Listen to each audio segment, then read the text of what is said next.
We wanted you to learn what it meant to be human first. So that one day, when the time was right, you could be the bridge between two peoples. You can save her, Cal. You can save all of them.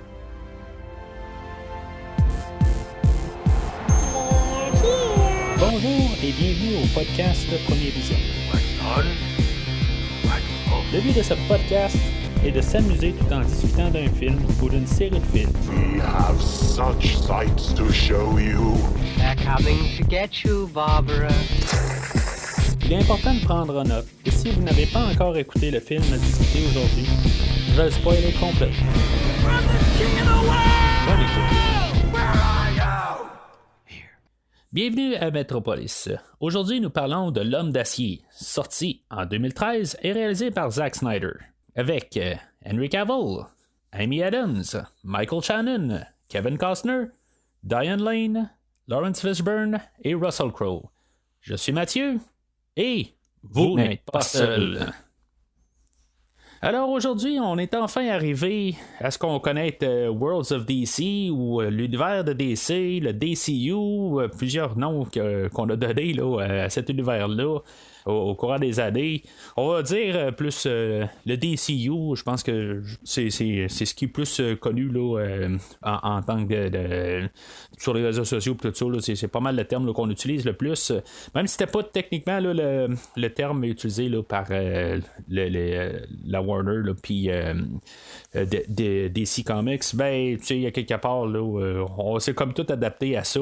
C'est sûr que c'était un peu influencé là, de l'univers Marvel ou ce qu'on avait utilisé ça, le Marvel Cinematic Universe. Ben là, on l'a juste comme switché Marvel pour DC, mais tu sais, c'est ça. En tout cas, fait que on commence officiellement là, ce qu'on connaît l'ère d'aujourd'hui.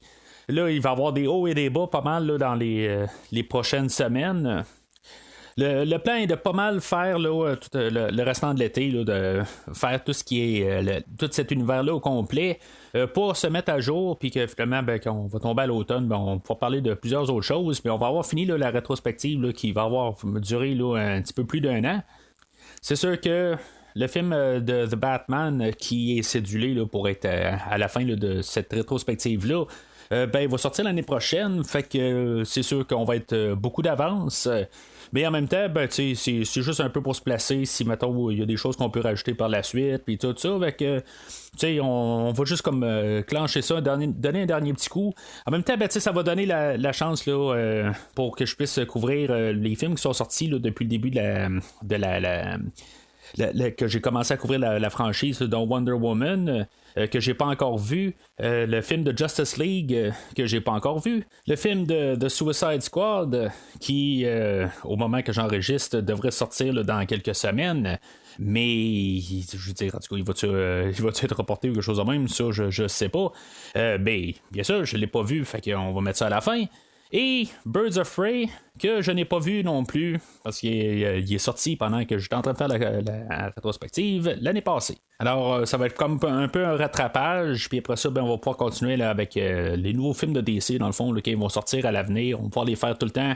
Quand ils sortent, ça va être un gros rattrapage qui va être fait, tout ça. Fait que ça va être fait, puis pour l'avenir, ben, ça va me permettre là, d'embarquer là, dans d'autres franchises, finir là, la série des slashers, puis faire d'autres choses au travers de ça. J'ai plusieurs choses là, planifiées là, vers la fin de l'année, où on a d'autres franchises là, que j'aimerais ça couvrir, là, des plus petites franchises. C'est sûr que là, la franchise DC, là, c'est énorme avec tous les bonus que j'ai fait en supplémentaire. C'est pas loin de 40 podcasts. Puis même, il va y en avoir encore d'autres là, qui vont venir là, dans les prochaines semaines.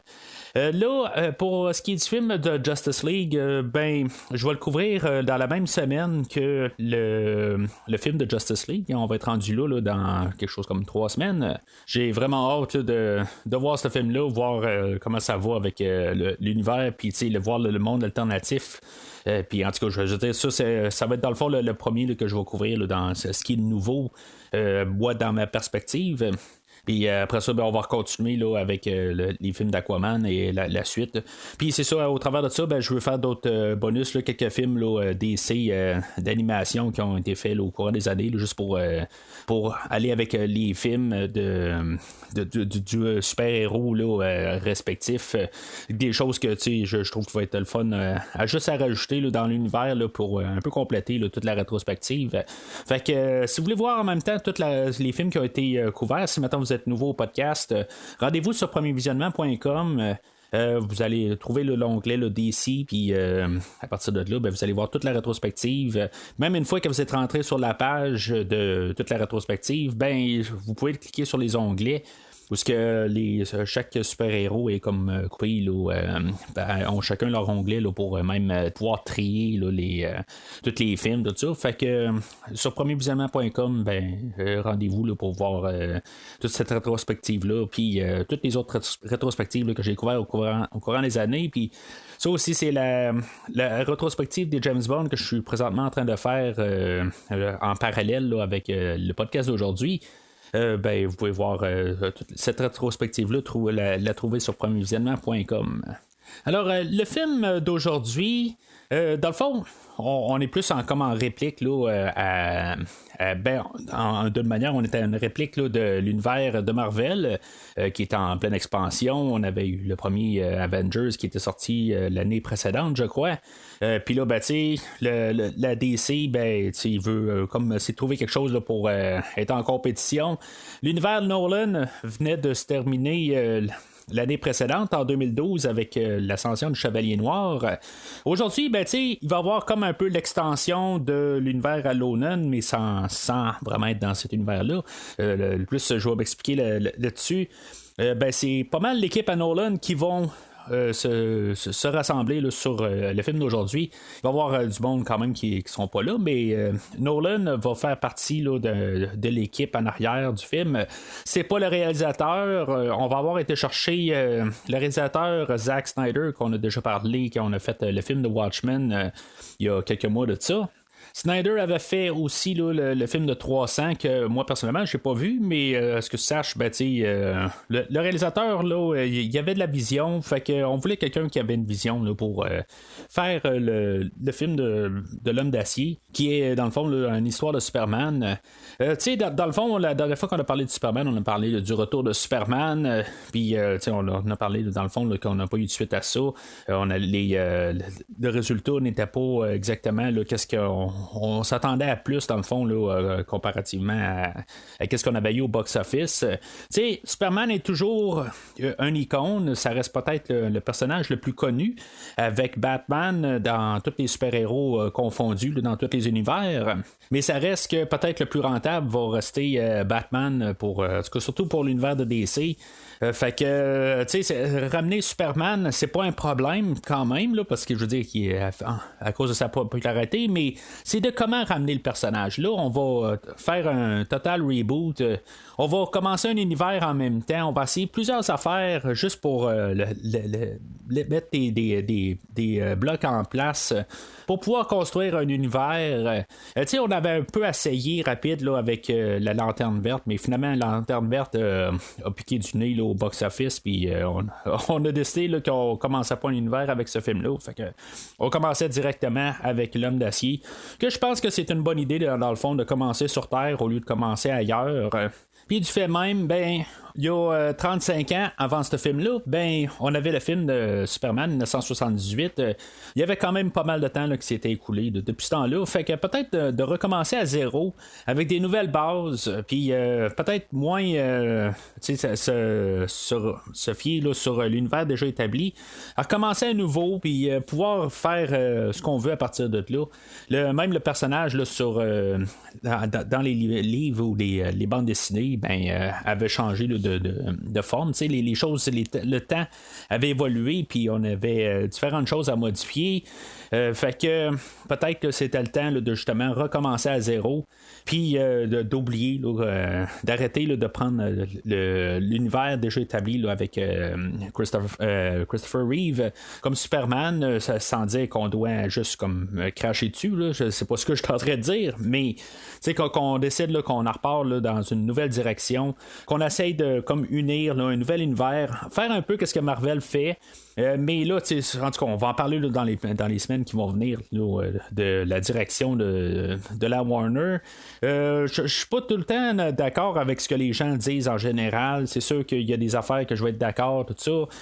Il va y avoir des choses peut-être là, qui vont être sujet à débat en masse.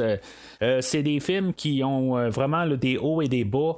En général, sont moins bien reçus là, que l'univers Marvel. Mais tu sais, moi, je place ça tout de suite. Je suis plus un fan de DC. Peut-être que je vais vous défendre plus l'indéfendable à certains endroits, mais ce que je sais là, pour tout ce qu'il y a à venir, puis ça, c'est jusqu'au film du Joker, dans le fond, parce que par la suite, là, j'ai rien vu par les films que j'ai nommés tantôt, là, dans le fond, je les ai pas vus. Fait que je sais qu'il y a des hauts et des bas, puis des fois. Mais ce que je sais, c'est que, juste en disant un peu grosso modo, là, ce que je vais dire là, dans les prochaines semaine. Des fois, j'aime mieux avoir un film qui va me faire réfléchir, qui va me faire avoir une chose comme différemment, qui va me faire qui va me donner un impact, qui va me secouer un peu dans un film. Que ce soit bon ou mauvais, des fois, je préfère ça que d'avoir juste du bonbon. C'est juste ça, puis que ça fait trop du bien, hein, quelque part. Fait que c'est des choses qu'on va parler là, dans les prochaines semaines. Mais aujourd'hui, on va commencer avec le premier film là, de cette série-là, de l'univers étendu de DC, L'Homme d'acier.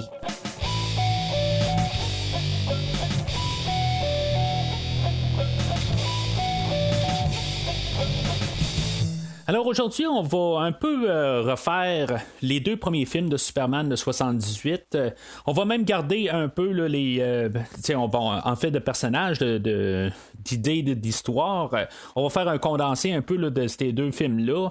Plusieurs éléments qui vont être introduits aujourd'hui, dont même l'identité à Superman envers Lois Lane, Zod, toute l'histoire de base de Superman qui arrive de Krypton, qu'il doit grandir avec les humains, puis tout ça, puis toute l'histoire qu'on connaît de Superman. C'est la même histoire dans le fond, mais tu sais, on va vraiment avoir comme mélangé les deux films pour faire un comme super film, un genre de Greatest Hits, mais mis à jour en 2013.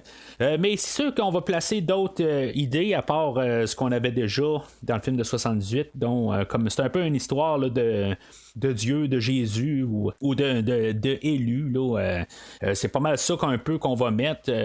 Il va y avoir encore un peu là, des symboles de christianisme. Puis c'est quelque chose là, qu'on a quand même gardé. Faut pas oublier que techniquement c'est comme un dieu quand même, le personnage de Superman qui est envoyé d'ailleurs. Puis c'est ça qu'on joue toujours un peu. Ça, c'est des choses qui vont changer un petit peu là, quand on écoute un film de Marvel puis on écoute un film de DC. Généralement on a des personnages qui sont en pouvoir, quelque chose de même. Comparativement à Marvel où on a des humains qui sont équipés. Le seul personnage qui n'a pas ça, c'est Batman dans l'univers de DC. Mais en tout cas, ça, j'en ai parlé en long et en large les dernières fois quand j'ai parlé là, de Nolan. On a d'autres choses qu'on peut travailler, puis en tout cas, c'est autre chose. Mais dans le film d'aujourd'hui, c'est ça. Là, on parle peut-être là, d'un être, un être suprême qui est là pour montrer la voie au peuple ou les humains. Dans le fond, une manière de vivre, ou je veux dire, c'est tout comme vraiment un parallèle avec une histoire de Jésus, là, tout simplement. Quand on avait parlé de le retour de Superman, on avait parlé beaucoup de la solitude de Superman. On va retoucher beaucoup un peu à ça, surtout dans le jeune âge à Superman, ou à Clark Kent, si vous préférez. Quand il est jeune, on voit qu'il est plus isolé, il essaie de comprendre qu'est-ce qu'il est. On va quand même beaucoup forcer sur le côté extraterrestre du personnage. Pas qu'il est humain, c'est une chose que peut-être qu'on va regarder un peu différemment là, qu'on en regardait quand on regardait les autres films là, dans les autres films de Superman, là, on va peut-être un peu plus montrer là, que c'est vraiment un extraterrestre. Il a de l'air vraiment comme un humain, mais quand quelque part, c'est un extraterrestre. C'est juste une petite affaire qui change, mais qui. C'est un petit détail, mais qui vaut tellement beaucoup. Et là-dedans, ben, on va rajouter là, de la confiance, le premier, qui va faire le premier pas envers l'autre. Il va y avoir Superman qui va être prêt à faire confiance aux humains, mais les humains aussi, il faut qu'ils fassent confiance à Superman. Il y en a vraiment là, sur les épaules là, de chaque bord. Puis, dans le fond, ils savent pas vraiment c'est quoi l'intention de l'autre. Superman il est déjà plus ouvert envers les humains parce qu'il a grandi avec eux autres. Mais les humains, tout d'un coup, eux autres, ben, c'est la première fois qu'ils voient un extraterrestre. Fait que là, ils ont un petit peu plus de difficultés à vouloir faire confiance à Superman.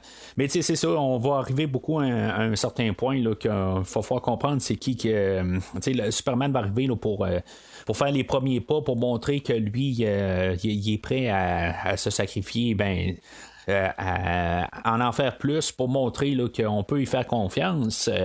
Là-dedans, on va encore rajouter une idée là, de démocratie versus un peuple dictateur. C'est là qu'on va voir la différence entre Krypton et les humains. Ou plutôt quasiment les Américains. Là, je veux pas dire que tout est pareil comme les Américains, mais parce qu'on est en sol américain. Juste un peu pour montrer là, la différence entre les peuples. Puis c'est sûr que c'est, comme j'ai dit, c'est un film américain. On ne le criera pas trop sur les toits, on va faire attention. Je pense qu'on veut un film qui est plus global, qui est accessible à tout le monde entier. Fait qu'on criera pas ça, mais c'est quand même un peu la mentalité américaine. La liberté. Fait que on va rajouter ça au travers du mélange versus là, au peuple dictateur là, de Krypton.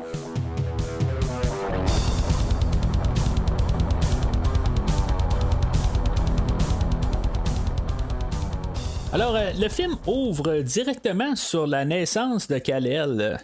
Je sais pas quelque part si c'est vraiment ce que je veux voir comme début de film. Ça paraît bien. Tout ce qui est sur Krypton au début du film, il y a beaucoup là, d'écrans verts. Là, quand on écoute les bonus, de tout ça, on voit que c'est fait en... c'est tout du green screen un peu partout. Mais ça paraît pas. Je veux dire, tout est vraiment là, bien fait là, en fait visuel.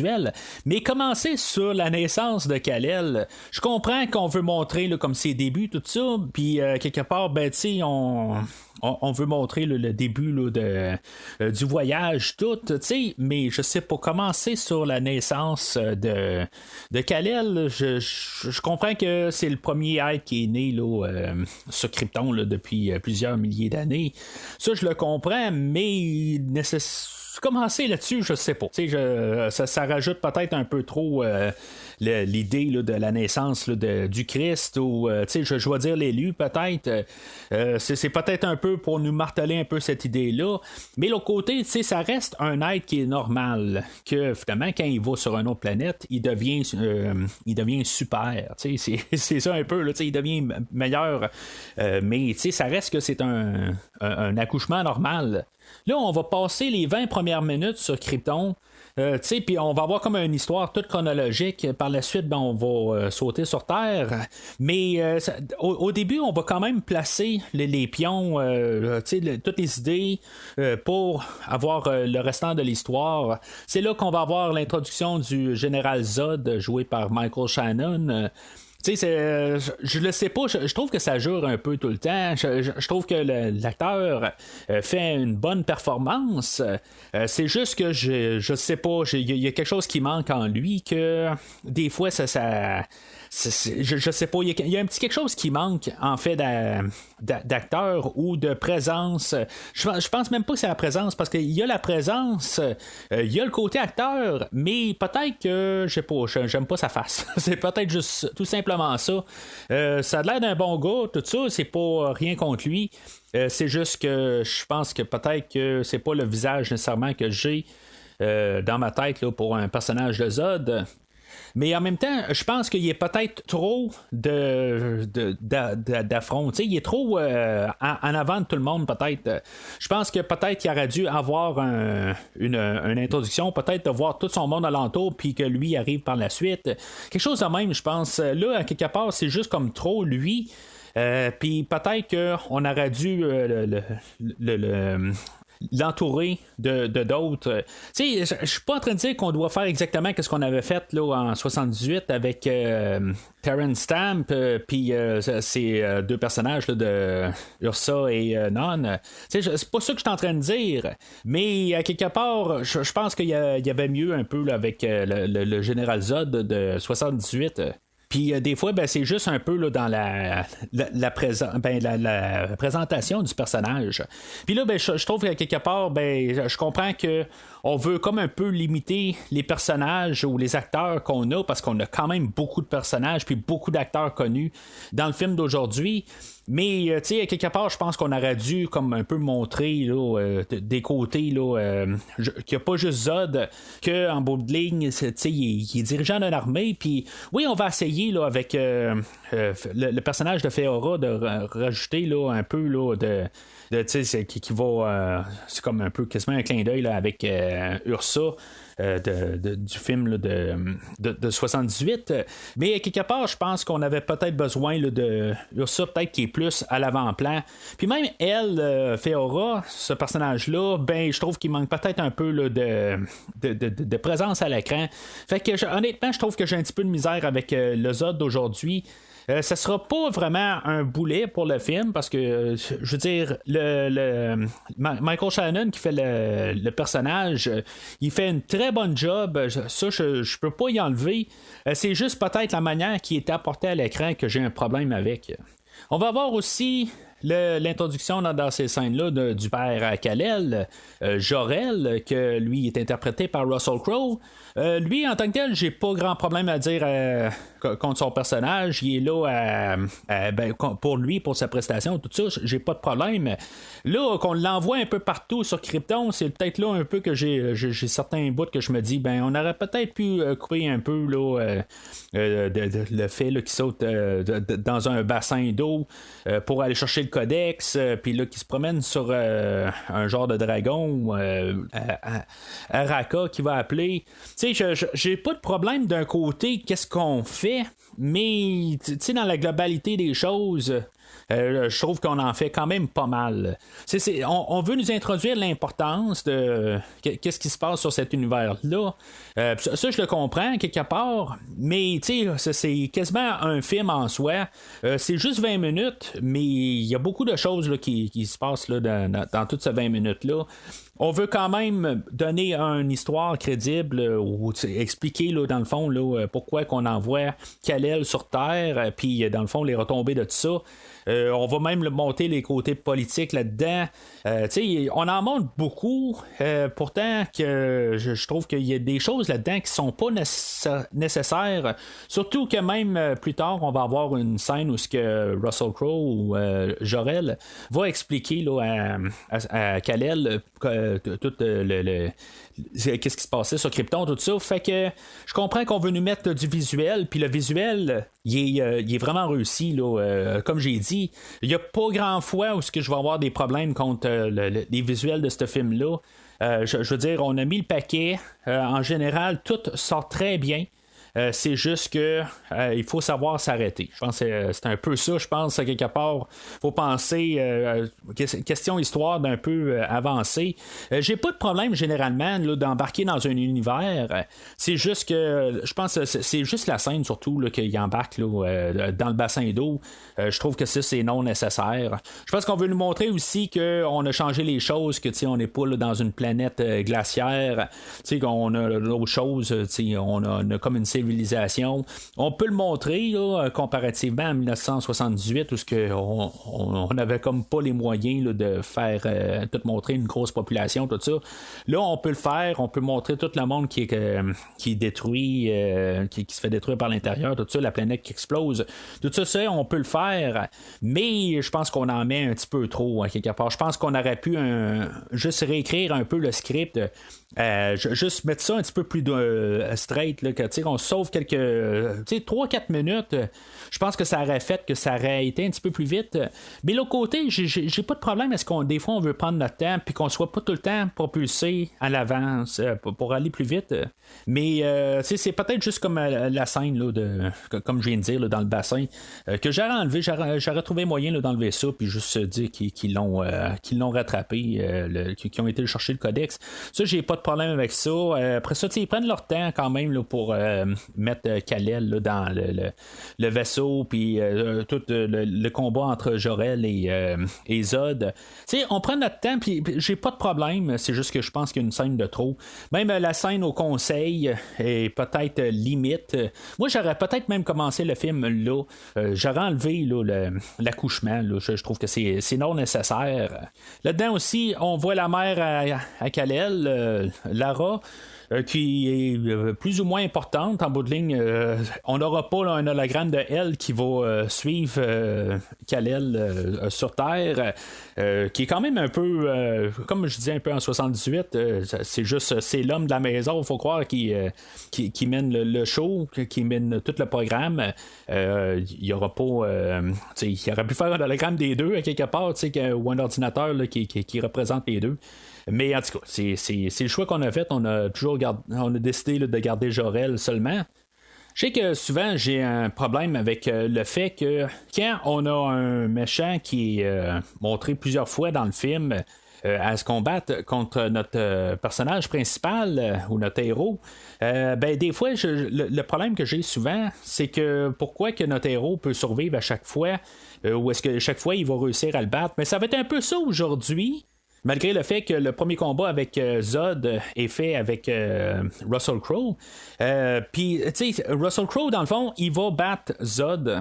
Puis c'est juste qu'à un moment d'inattention où Zod va juste prendre l'ouverture puis il va tuer Jor-El. Je pense pas que c'était nécessairement son intention de le tuer, mais en tout cas, c'est quelque chose là, on va reparler tantôt là, quand il va la tuer encore définitivement là, plus tard, mais tu sais, il va le tuer. Je pense que c'est plus une question de rage parce qu'il a comme perdu le combat dans le fond, puis que Kal-El est envoyé dans l'espace. Mais tu sais, en tout cas, ça c'est là pour le début du film. Tu sais, je peux comprendre que le personnage de Zod a des motivations, puis que quand même il y a des limites qu'il est prêt à prendre ou à pas prendre, tout ça. Tu sais, il est extrémiste, ça c'est sûr, mais qui tue Jor-El. Je pense que c'était plus juste un côté là, de rage un peu là, juste pour laisser ses émotions sortir. Mais là en même temps ça me fait penser voyons, Jor-El lui il va nous expliquer plus tard que dans le fond toutes les personnes qui sont nées là, d'un embryo puis je veux dire sont comme formées un peu là, pour être telle personne dans la société. Puis, tu sais, je me dis juste, ils ont pas déjà qui sont à l'ADN, ils sont déjà formés d'une telle manière, puis, tu sais, ils vont jouer avec les personnalités et tout ça. La manière qu'ils sont conçus, ils n'ont pas la mentalité là, de jamais penser à se reproduire naturellement. C'est comme, j'imagine, intégré directement là, dans leur ADN, quelque part. C'est fait de même qu'en bout de ligne, ils devraient être stérile peut-être, je sais pas, à la base, à quelque part, si tu veux avoir une population qui est contrôlée, puis qu'ils le font, je me dis, à quelque part, c'est peut-être juste une déformation que eux autres avaient, ils se sont trouvés d'une manière, puis je sais pas exactement, là, c'est un peu là, une des thématiques, comme j'ai dit, là, c'est juste pour changer un peu les choses. Il y a juste un couple au travers là, de toute la population qui ont décidé là, que eux autres ils changeaient ça. Puis c'est ça, je veux dire, c'est une manière là, très américaine de penser. Là. Mais l'autre côté, je sais pas s'ils pouvaient, là, mais en tout cas, c'est ça un peu. Là, dans tout ça, là, quand on se met à y penser un petit peu.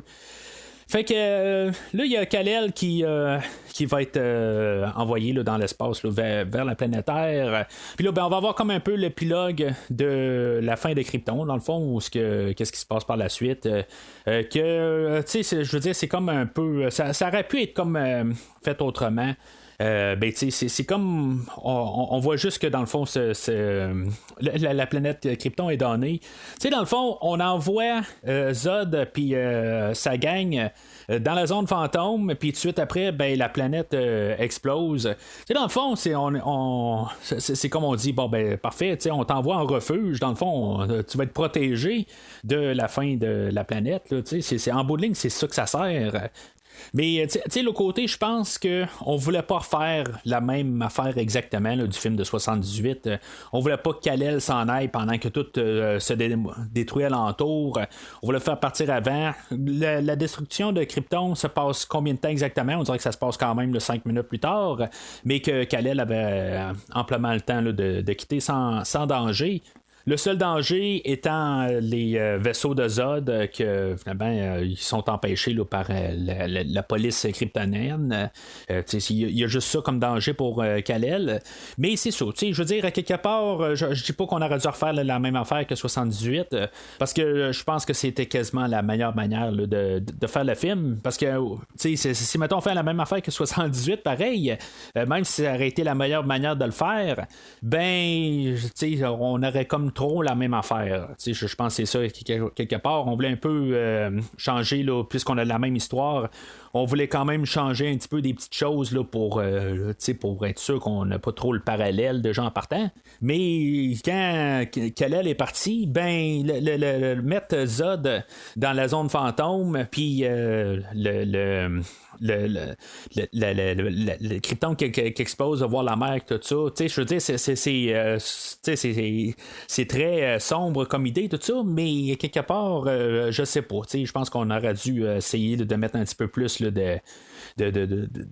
d'épicer ça un peu, là, mettons, qu'on ait un petit peu plus là, de choses au début. Là. Mais ça change pas que c'est quand même un très bon début. J'ai pas vraiment de problème à part la scène du bassin. À part de ça, la générale, ça va bien. Puis, l'épilogue, quelque part, je pense qu'on aurait pu quasiment trouver un peu là, une manière là, de faire ça aller là, autrement, que ça a l'air moins vraiment juste comme bon, on ferme cette partie-là. C'est correct d'un sens, mais je trouve qu'il y a quelque chose là, qui aurait pu être coupé. Tout le procès peut-être de Zod est peut-être de trop. Il y aurait une manière là, de mettre ça pas mal plus simpliste. Puis là, ben, on veut juste quand même faire un parallèle avec l'idée que Zod va revenir plus tard, puis dans le fond, il menace la mère à Kal-El pour dire qu'il va revenir, puis que Kal-El n'est pas en sécurité, tout ça. Fait que on voulait quand même nous placer là, ces idées-là. Mais il aurait pu arriver là, puis nous mettre ça. Il aurait pu faire juste ces menaces quand le corps de Jor-El était là. Puis je veux dire, sur place, il aurait pu dire il est pas en sécurité. La police arrive. Il ramasse, puis il est encore en train de crier ton enfant n'est pas en sécurité, je vais la retrouver. Puis ça aurait pu finir là, on n'a pas besoin de savoir là, que là, on va l'englober puis qu'on va le mettre dans la zone fantôme. Ça aurait pu être dit dans une ligne un peu plus tard. C'est ce que je veux en venir en dire. Fait que là, on a une histoire qui était toute chronologique, puis là, ben, on va faire un peu l'inverse. À 20 minutes du film, on va se ramasser 33 ans plus tard, où ce qu'on va avoir toute l'histoire à Clark Kent. Là, ça va être plus que ça va être plus qu'une vingtaine de minutes. Là. On va avoir à peu près un segment là, d'à peu près 50 minutes là, jusqu'à temps qu'il soit Superman. On va avoir son introduction où il travaille sur un bateau de pêche. Puis là, ben, on voit qu'il fait tout le temps un peu là, il va sauver du monde. Là, où, il va faire des petits exploits un peu partout. Là, éventuellement, Lois Lane, quand elle va chercher un peu là, dans le passé à Clark, ben, elle va faire comme tout le chemin inverse de trouver d'où ce qui arrive. Mais nous, on voit ça un peu là, de l'autre sens. Clark, de la manière qu'on va le voir, c'est que c'est ça, il est sur un bateau, puis là, ben, il y a une plateforme pétrolière là, qui a pris en feu, puis là, ben, on pense que tout le monde est mort à bord, puis là, lui, il va embarquer là. Puis tu sais, c'est ça, il n'y a pas sa soupe de Superman, mais il y a la bonne volonté là, de voir aider les gens. Puis c'est comme dans sa nature, fait que on va le voir. Puis tu sais, ce qu'on voulait nous montrer un peu avec les premières scènes, c'est que l'acteur Henry Cavill, c'est un gars qui a fait un régime là, pour être musclé, puis que tu sais, quand il va mettre la soude de Superman, que c'est pas juste un costume qui est fait avec un moule de muscles, que l'acteur est capable de le faire aussi. C'est ce qu'on voulait nous montrer, qu'il est quand même musclé pour vendre le personnage. Je pense que c'est une bonne idée d'un côté, pour que je l'ai remarqué vraiment, là, en bout de ligne, on aurait pu arriver puis penser là, que même son corps a été fait à l'ordinateur, comme plein d'affaires qui ont été faites là, dans ce film-là. Il y a même les costumes de Superman, le costume de Zod qu'on a vu au début du film, il était fait à l'ordinateur, tout ce qu'il y avait sur lui, là, dans le fond, il se promenait en pyjama, là, même Russell Crowe se promenait aussi en pyjama avec juste des points là, pour pouvoir mettre la soute en image synthétisée là, par-dessus lui. Là, fait qu'en bout de ligne, bon, ok, tant mieux si mettons lui, il se sent bien convaincant à avoir fait un corps d'athlète, puis regarde, j'ai aucun problème avec ça. J'aime toujours mieux de savoir qu'il l'a fait pour de vrai qu'on l'a fait à l'ordinateur. Ça l'enlève un peu de crédibilité. Mais en tout cas, c'est ça qu'on voulait faire au début, dans le fond, montrer ça. Puis c'est correct, dans le fond. C'est un genre de symbole aussi, là, le personnage de Superman. Fait que je pense que on a travaillé là-dessus, puis je pense que c'était quand même une bonne idée de faire ça. Là, il va embarquer sur la plateforme, puis il va avoir du feu partout. Puis là, on va y rajouter du feu à l'informatique dessus. Ça paraît pas très, très bien. Comme j'ai dit, il y a des affaires là, qui paraissent super bien dans ce film-là, puis il y a des affaires là, que ça marche pas. Là. Fait que il va sauver le monde sur la plateforme. Il y a même une grosse tour qui va tomber, puis on peut voir ça comme sa super force d'être capable de retenir la tour. Dans le fond, il va se servir de ça pour se sauver de l'endroit. Les gens vont penser qu'il est mort là, puis il va pouvoir se sauver de là.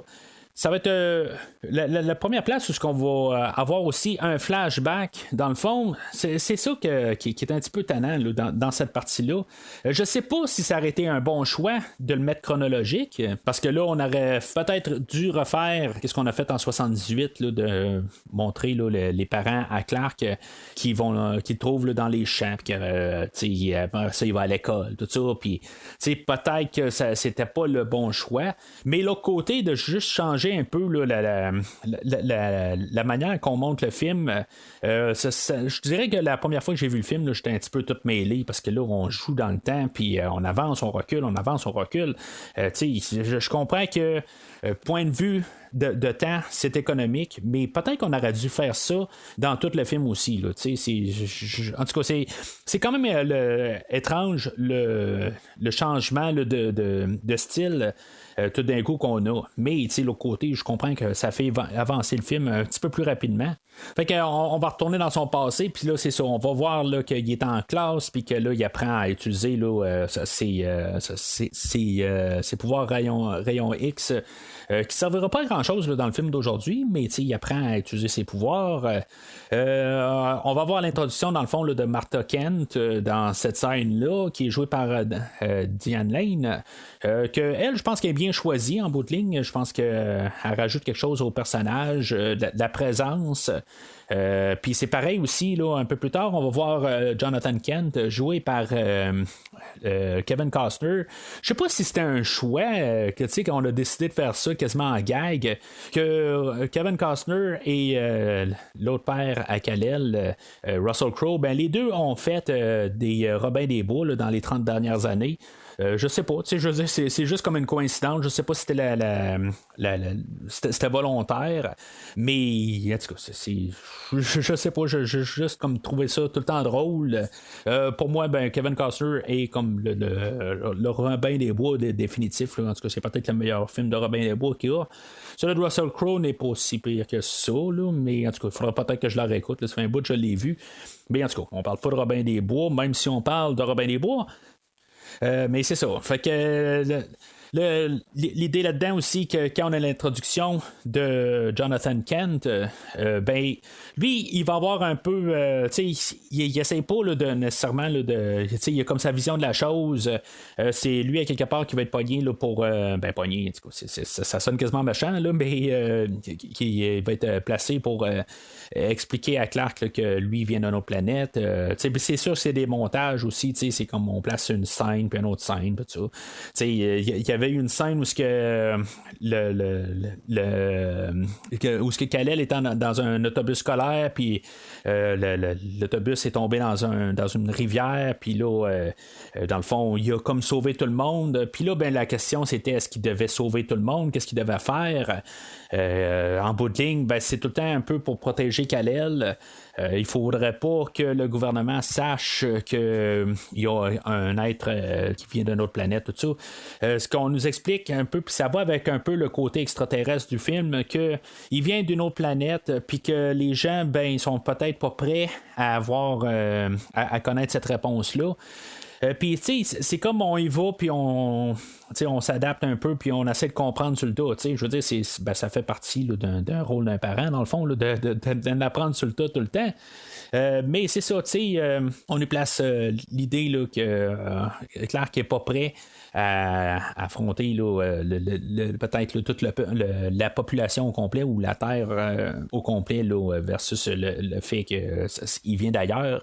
Puis tu sais, c'est un enfant, puis à quelque part, ben il y a pas mal comme un peu la mentalité humaine quand même. Là. C'est pas comme si, mettons, il y avait une autre manière de penser, tout ça, mais il est autant influençable qu'un humain normal. Là. Fait que là-dessus, lui aussi, il apprend à grandir, puis il a comme.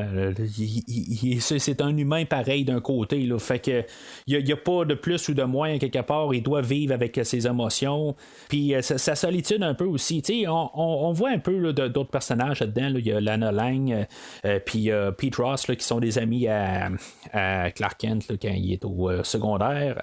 On les voit un peu, mais c'est vraiment juste comme un peu quasiment là, des clins d'œil. Que si tu sais c'est qui, tu le sais, mais si tu le sais pas, tu le sais pas. Il n'y a pas nécessairement là, de choses qui sont explorées là, dans le film d'aujourd'hui. Peut-être qu'on a laissé ça à des bandes dessinées ou à des novelisations ou quelque chose de même. Là. Je sais qu'il y a une novelisation au film, là, mais à quelque part, ce qu'on a exploré, là, ces personnages-là, je pense pas, mais on s'est peut-être juste ouvert des portes de sortie pour dire qu'ils ont existé, là, tout simplement. Là. La scène flashback, dans le fond, dans toutes les scènes au complet, là, va pas mal terminer là, avec la mort là, de Jonathan Kent. Dans le fond, le but là, dans cette scène-là, où il y a une tornade, puis que finalement, Jonathan Kent va mourir par la tornade. Il y en a qui disent que Superman aurait pu être assez vite pour aller sauver Kevin Costner là, ou Jonathan Kent de la tornade. Mais le but là-dedans, c'est que vraiment que Jonathan Kent est capable de montrer à Kal-El que c'est plus important que tout en bout de ligne. Si, mettons, il aurait sauvé Jonathan Kent, à quelque part, il aurait pu techniquement le sauver à la fin puis dire t'es prêt à mourir pour ça. Oui, j'étais prêt à mourir pour ça. Il faut que tu le comprennes que c'est plus important que tu te gardes pour l'instant caché, que tu te dévoiles au monde. Mais je trouve que honnêtement, c'est un bon choix à quelque part. Là. Quand j'entends les gens dire il aurait pu le sauver, il est assez vite pour que les gens ne le voient pas. Je sais pas s'il est assez vite, honnêtement. Il n'a pas tout trouvé ses pouvoirs aussi. Il est en train là, de les expérimenter. Il y a des choses qu'il doit savoir, mais on ne sait pas s'il est capable d'aller super vite. Puis même un peu plus tard dans le film, quand il vole un peu partout, ça il prend du temps de se rendre d'un bout d'un continent à l'autre. C'est pas un Superman, je pense, qui va être capable là, de faire tourner la Terre de l'autre sens en voyageant alentour là, vraiment plus vite que la lumière. C'est autre chose là, dans le Superman d'aujourd'hui. En tout cas, pour le film d'aujourd'hui, bien sûr.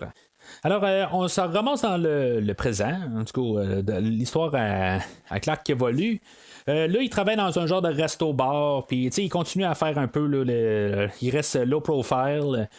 Puis là, c'est ça, il est dans un resto-bar, puis là, il y a un gars, dans le fond, là, qui cherche le trouble, qui essaie là, ben, il est en train d'harceler une serveuse, puis là, ben, Clark va y tenir tête. Puis là, ben, c'est un peu peut-être là, la meilleure chose qu'il a faite. Il n'a pas cassé la gueule parce que ça aurait mal passé. Peut-être un petit clin d'œil à Superman 2 aussi d'un côté. Mais on voit que ce Superman-là ou ce Kal-El-là, il n'est pas prêt là, à vouloir. Il n'est pas trop orgueilleux d'un côté là, de se dire bon, ben, j'ai appris que j'ai une force trop forte, puis je veux dire, je vais le tuer carrément si je le touche. Là. Fait que il va juste sortir, puis qu'il va ramasser là, sa vanne. Puis il va rentrer plein de troncs d'arbres au travers, tout ça. Je veux dire, visuellement, là, c'est quand même le fun à voir. On sait que le gars, il aurait probablement peut-être préféré là, se faire ramasser que qu'est-ce qui s'est passé là avec sa vanne. Mais en même temps, ça dévoile un peu qu'il y a quelque chose qui est pas normal. Là, je veux dire, ça pourrait même arriver au gouvernement et dire voyons, c'est quoi cette affaire-là? C'est pas juste un accident normal. Là. La vanne est surélevée sur des troncs. Je pense que ça pourrait attirer pas mal des regards. Là. Fait que je pense pas que c'était nécessairement aussi là, une bonne solution rendue là. Qui aurait peut-être écrasé là, la vanne au complet. Ça aurait été quelque chose, là, mais soulever dans les airs avec les troncs, là, c'est comme impossible. Là. Fait que, il a attiré un peu d'attention, mais on n'en fera pas mention là, pour le restant du film. Fait qu'il va se ramasser dans le pôle Nord, puis c'est là qu'on va avoir l'introduction là, de Lois Lane, qui est jouée par Amy Adams. Là, des fois, je me sens un petit peu me répéter là, pour Amy Adams. Avec le personnage de Zod, c'est un peu la même affaire. Pas qu'elle aurait dû avoir d'autres personnes là, pour l'introduire, mais je trouve que le choix de casting n'est peut-être pas le meilleur qu'il y a. Je trouve qu'il manque peut-être un petit peu je veux pas dire de présence parce qu'elle est là, puis je veux dire elle est très bonne actrice, ça va un peu avec comme j'ai dit pour Zod tout ça, mais quelque part je pense que c'est pas la bonne actrice pour le rôle là. C'est tout simplement je sais pas, j'ai un petit peu de misère avec quand on la voit à côté là, de Henry Cavill, je trouve que ils font un beau couple, la chimie entre les deux acteurs est là. C'est juste que des fois, elle fait comme le piquette planté, puis on dirait que des fois, elle sait pas quoi faire. Fait que je sais pas si c'est elle ou c'est peut-être le réalisateur qui aurait dû peut-être dire, regarde, fais ça au lieu de faire le piquette à côté. Il y a quelque chose qui marche pas là, avec ce casting-là. Mais comme je dis, là, j'enlève rien à ses talents. Elle a du talent, là, la fille, mais peut-être pas là, comme Lois Lane. Honnêtement, là, j'ai vu ce film-là peut-être une dizaine de fois. Même aujourd'hui, là, je l'ai écouté, je l'ai écouté deux fois là, complètement là, pour le podcast, puis même une troisième fois là, pour en prendre des notes. Mais tu sais, c'est en tout cas tout simplement, je dirais que pour l'écoute du podcast, c'est la première fois que je remarque toutes ces choses-là. C'est des choses qui me dérangeaient pas avant. Peut-être que c'est éclipsé là, par leur prestation dans les suites, qui est autre chose aussi. Ils ont comme vieilli comme acteurs, ils ont embarqué plus dans le personnage, tout ça. Fait que là, je revois ça peut-être à la base, puis là, juste dans le film d'aujourd'hui, c'est tout le temps juste du film d'aujourd'hui que je parle. Quand on parlera là, de Batman vs Superman, ça va être la prochaine fois. Peut-être que je vais changer totalement de mon fusil d'épaule là, envers Lois. Mais pour l'instant, pour le film d'aujourd'hui, je suis pas convaincu.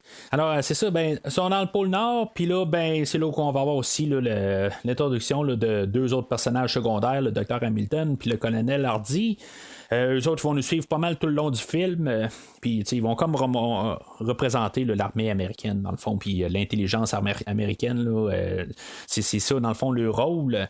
Même si on va en rajouter là, le général un peu plus tard, là, mais on a comme une représentation là, de ces deux parties-là là, du gouvernement dans ces deux personnages-là.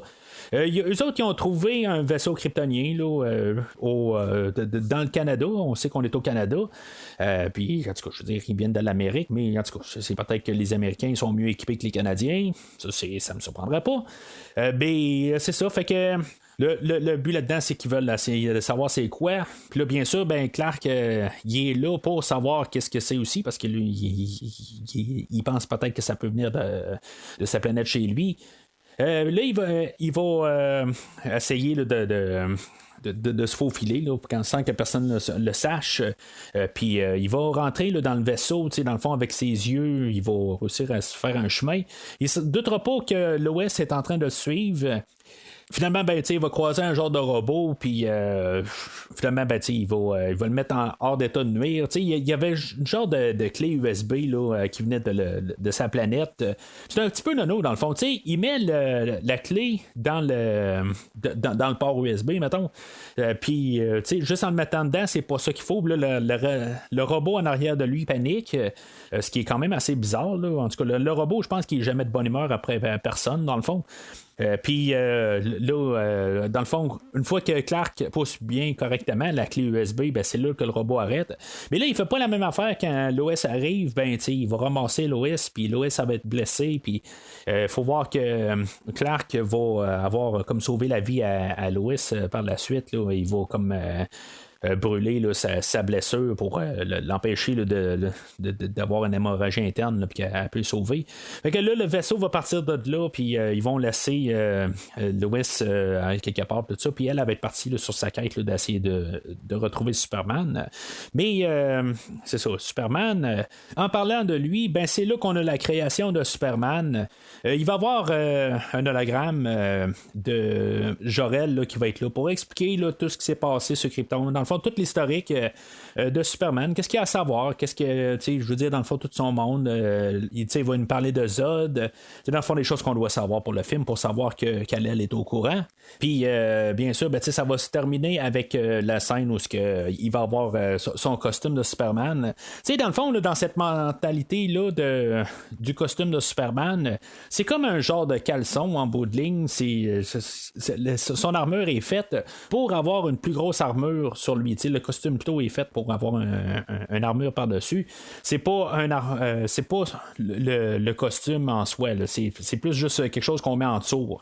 En tout cas, c'est quand même assez une drôle de manière là, de penser là, pour la soute, mais je trouve qu'honnêtement, elle est quand même correcte. La soute, j'ai pas de problème à ce qu'elle aille pas là, de bobette. Là, j'ai aucun problème avec ça. On l'a comme redessiné. Puis je pense que même quelques années avant, c'était pas nouveau au film. Là. Je pense que même dans les bandes dessinées, on avait déjà commencé à enlever là, les bobettes à Superman. Puis on avait fait plus juste le costume bleu. En général, ça paraît comme Superman. Puis j'ai aucun problème avec ça là, en bout de ligne. J'ai vraiment aucun problème avec la soute. Elle paraît bien pour caler. J'aimerais peut-être juste qu'elle soit peut-être un petit ton peut-être plus clair, là, mais j'ai pas vraiment là, de problème en général. Alors là, je me gardais un peu là, de parler d'Henry Cavill pour le fait que quand on le voit en Superman, pour essayer de parler là, des deux façades.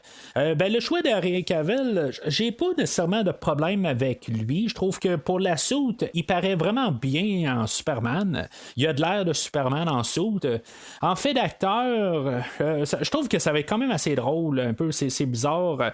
Il y a des fois, là, même dans les fois où Jor-El va y parler, il va faire comme des drôles de face, comme tu sais, genre ça, des fois là, c'est un peu peut-être la faute du réalisateur qui aurait dû dire fais donc une autre face que ça.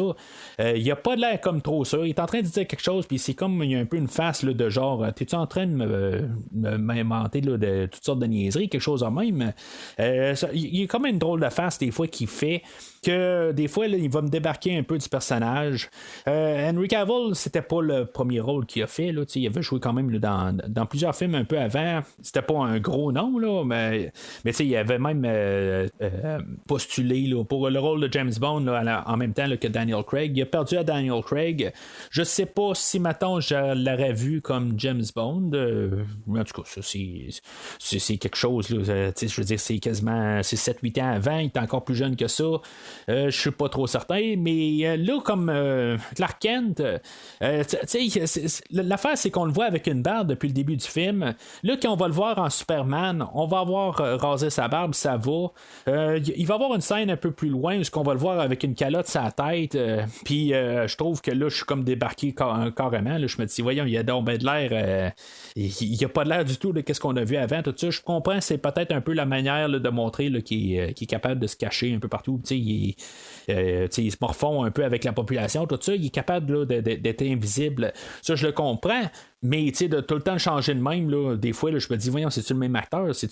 Il y a beaucoup d'affaires de même.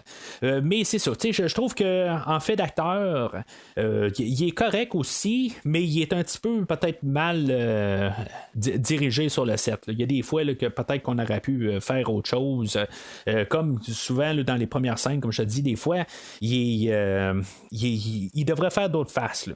Mais dans le suit, il paraît vraiment bien en Superman. Fait que je vais arriver au final dire c'est sûr que mettons qu'on a mis la barre à Christopher Reeve, ben je veux dire, il est pas Christopher Reeve. Ça c'est plate là parce que Christopher Reeve était capable de bien faire les deux personnages de Clark Kent et de Superman, mais lui, ben il y a quelque chose là, qui manque un peu. Peut-être des choses qui vont être améliorées là, au prochain film. Je m'en rappelle pas tout à fait. Ça fait quand même une couple d'années là, que j'ai pas vu là, les prochains films. Mais c'était pas quelque chose là, qui m'avait vraiment affecté là, les dernières fois. Que j'avais pas de problème. Encore une fois, c'est plus dans le visionnage aujourd'hui que je vais avoir plus un peu remarqué ces choses-là. Fait que c'est ça, on arrive à la scène où dans le fond il va comme découvrir ses pouvoirs là, total. Là. Dans le fond, il va être rendu Superman. Là, on est à 50 minutes du film. Ça va être comme son premier vol. On va faire un peu là, comme un clin d'œil là, dans les premiers livres, les premières bandes dessinées de Superman, où ce qu'il faisait au début là, des super sauts. Il était pas. Il volait pas, puis évidemment, éventuellement, il a volé, là, évidemment, là, c'est ce qu'on connaît pas mal du personnage. Mais tu sais, c'est ça qu'on voit. Dans le fond, il fait tout le temps de plus en plus des gros sauts, puis finalement, ben, il réussit à s'envoler. C'est un hommage au début du personnage. Mais tu sais, ce que je veux parler là-dedans, c'est la musique de Hans Zimmer. On avait des grosses bottes à remplir avec les thématiques là, que John Williams avait écrit pour le film de 78. Honnêtement, là, la trame d'aujourd'hui, je suis en amour avec cette trame sonore-là. Je l'ai écouté là, des centaines et des centaines de fois. Je dois frôler là, le 1000 écoutes. J'adore totalement cette trame sonore-là. Je peux pas dire, je vais pas vraiment dire qu'elle est meilleure que la trame sonore de 78, c'est pas ça que je dis. C'est que je trouve que qu'est-ce qu'on a fait par contre, si on devait juste comme tasser là, la trame sonore là, de John Williams puis faire quelque chose de neuf, je trouve là, qu'on a fait une trame sonore parfaite. Elle est vraiment présente depuis le début du film, puis elle va être présente jusqu'à la fin du film. Je trouve que c'est quelque chose qui rajoute au film, puis tout à son atmosphère. Qu'est-ce que Hans Zimmer a fait avec la trame d'aujourd'hui? C'est possiblement pour moi, c'est je n'ai parlé là, quand j'ai parlé là, de l'ascension du Chevalier Noir, que je trouve qu'il avait fait une bonne trame sonore. La trame d'aujourd'hui est imbattable pour moi là, à quelque part. Je veux dire, j'adore cette trame là. Depuis que je l'ai en 2013, ben je veux dire, je l'ai écouté là, vraiment, c'est une des trames que j'écoute le plus souvent. J'adore vraiment cette trame-là. Je pense que je le dirai pas assez souvent. Puis ça l'aide beaucoup à la scène qu'on a où c'est comme un peu quasiment le seul moment où on voit Clark Kent qui a de l'air heureux, où il apprend à voler tout ça. Je trouve que c'est une belle scène. Qui dans le fond, elle étire un peu, elle étire pour rien un peu, mais c'est juste comme pour conclure toute la création de Superman. Je trouve que le fait qu'il se met à voler tout ça, puis il y a de la comme à capoter un peu là-dedans, tout ça. Je trouve que c'est vraiment le fun à voir ça aller. Puis avec la musique à Zimmer, dans le fond, ben, je trouve que toute la scène est pas mal toute parfaite. Le seul problème, c'est que des fois, je trouve que quand on voit qu'elle veut voler, il y a des fois que l'effet est pas tout à fait réussi là, quand on voit comme des vaches dans des champs, tout ça. Je trouve qu'il y a quelque chose là, qui marche pas là, dans le collage là, de Superman à l'écran. Mais, tu sais, je veux dire, pour le général, là, je suis capable de vraiment embarquer là, dans la scène. Puis, tu sais, je veux dire, être prêt à voir, tu sais, dans le fond, c'était toute l'introduction du personnage. Puis là, ben, on peut avancer avec l'histoire. Puis, je trouve que ça conclut bien là, toute la première grosse section du film. Puis, ça, c'est sans parler là, de juste le dernier petit hommage à 1978 où on a Superman là, qui voyage là, dans l'espace, tout ça.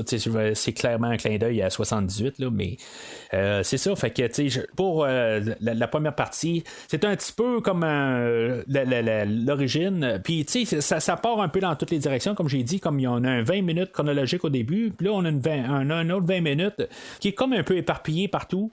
Mais tu sais, quelque part, je pense que c'était la manière la plus simple de le faire sans qu'on aille une heure de plus pour nous expliquer ça. Puis je pense que c'est malgré tout que je trouve que c'est un peu mêlant. Ben, je trouve que on a choisi quand même là, de le faire là, dans la manière là, la plus économe. Alors là, on embarque plus clairement là, dans l'histoire du film. Puis là, c'est ça. Il y a Lois qui, dans le fond, qui cherche à retrouver son sauveur, dans le fond. Puis, tu sais, elle va refaire tout le chemin inverse là, de ce que Clark avait fait. Puis là, elle va se ramasser à Smallville. Puis là, ben, c'est sûr que, comme j'ai parlé tantôt, elle va croiser Clark. Là, elle avait un article là, qu'elle voulait sortir, dans le fond, de parler là, qu'il y avait un être surnaturel ou peut-être extraterrestre qui existait. Puis là, ben, elle va sortir cet article-là, elle va le faire sortir là, par Internet parce que son écrivain en chef, là, Perry White, qui est joué par Lawrence Fishburne. Tu sais, dans le fond, c'est quasiment là, juste une blague, dans le fond, là, parce que lui est noir, mais le personnage s'appelle Perry White. Là. Bon, en tout cas, je trouve ça... je trouve que le casting là, de Lawrence Fishburne est bien là, pour le personnage. Je trouve honnêtement, j'embarque avec son personnage. Généralement, j'ai jamais aucun problème là, avec Lawrence Fishburne. Puis ça continue avec le film d'aujourd'hui. J'ai aucun problème avec. Je trouve que c'est une bonne présence à rajouter au film. Peut-être qu'il y a un petit peu trop de moralité quelque part.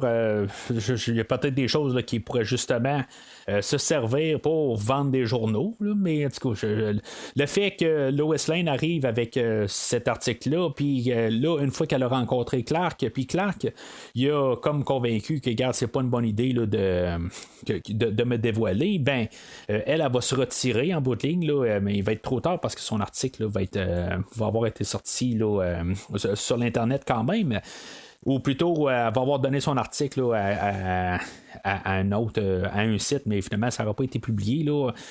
Mais tu sais, c'est ça l'affaire, c'est que il y a peut-être un petit peu trop là, de bon côté là, à Perry White, que peut-être qu'il aurait dû penser à ses ventes de journaux. Là, mais l'autre côté, c'est des fois d'un côté moral, on sait des fois qu'on a une job, des affaires de même, il y a des choses qu'il ne faut pas faire quand même. Là, il y a des choses qu'il faut comprendre là, que c'est peut-être plus gros que ça. Là, juste pour un scoop, je ne sais pas si ça vaut la peine. Par contre, là, c'est un peu. Ça arrive en même temps que Zod et sa bande, ben, ils ont trouvé moyen là, de suivre la trace à Kal-El et se ramassent sur Terre. Puis là, ben, ils vont menacer la Terre. Puis là, ben, ils vont dire que là, on a besoin, on veut que vous nous rendez Kal-El, sinon ben ça va vraiment mal aller. En bout de ligne, il veut juste pas chercher partout. Quand en bout de ligne, ben ça va être le plan ultime, ça va être détruire la Terre quand même, puis la terraformer pour en faire une nouvelle planète Krypton. Mais le fait de l'article, ben, c'est là que ça va faire qu'il y a une couple de personnes qui savent que Lois assez pour Kal-El ou Superman ou Clark Kent, en tout cas que dans le fond c'est qui l'être extraterrestre. Fait que le gouvernement va être à la poursuite de Lois Lane, puis ils vont la rattraper. Ils vont la capturer, puis là, il y a Superman de son côté, quelque part, qui est retourné chez sa mère, puis là, ben, parce que là, dans le fond, sa quête est comme terminée, là, il sait là, de où ce qui vient, puis pourquoi il est là. Fait que lui, il va avoir vu le message de Zod, mais quelque part, il a toute la responsabilité sur ses épaules, fait que il va être un peu là, en conflit de savoir qu'est-ce qu'il fait. T'sais, il va aller à une église, dans le fond, puis c'est un petit peu encore un peu là, des motifs de christianisme là, rendu là. C'est un peu comme un envoyé de Dieu qui dit quoi faire à quelque part. Mais en tout cas, ça va avec les thématiques du film. Alors, il va se rendre, puis, dans le fond, il va prendre une entente un peu avec l'armée rendue là. Ça revient un peu avec l'idée que lui, il va faire les premiers pas, dans le fond, vers le gouvernement américain, puis il va dire, ben, garde, moi, je vais me rendre, puis, relâcher Lois. Moi, je suis là, puis laissez-la hors de ça. Puis là, ben, c'est ça, dans le fond, je suis votre bord, puis je suis pas là pour être contre vous autres. C'est sûr qu'il y a toujours le côté réticent de l'autre bord qui sont là, comme genre, moi, tu nous dis ça, mais il n'y a rien pour nous le prouver. Mais en bout de ligne, Superman, il explique très clairement que ce soit les menottes qui est capable d'enlever là, sans problème, qu'il est capable de voir au travers là, du miroir, tout ça, que dans le fond, il voit au travers là, de l'autre bord, tout ça, qu'il est quand même capable de montrer là, qu'il n'y a pas. Sont pas capables de l'arrêter, là, peu importe ce qui se passe. Là. Puis que lui, il est là, ben garde, il suit les règles qu'ils ont demandé. Il est arrêté, puis il est pas en train là, d'essayer de faire le chaos. Là. Comme qu'il pourra faire, il pourra sortir là n'importe quand. Fait qu'il va être apporté à bord du vaisseau à Zod. Puis pour raison X, Zod va avoir demandé à ce que Lois soit apportée à bord aussi.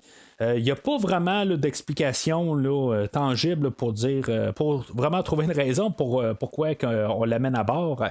Puis là, ben, c'est ça, Kal-El, en embarquant là, sur le vaisseau kryptonien, ben, l'atmosphère elle change à bord du vaisseau.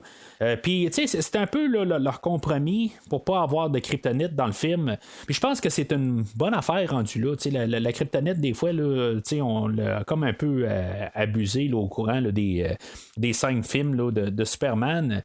Puis on a peut-être un petit peu trop vraiment abusé là, dans le film là, du retour de Superman. Fait que pas avoir de kryptonite, c'est quand même une bonne idée, je pense, là, de réussir à comme contourner ça. Puis c'est un bon compromis quelque part. Techniquement, c'est comme un peu de la kryptonite, mais c'est juste comme une question d'atmosphère, tout ça. Puis je pense que c'est un peu mettre ça dans un côté réaliste.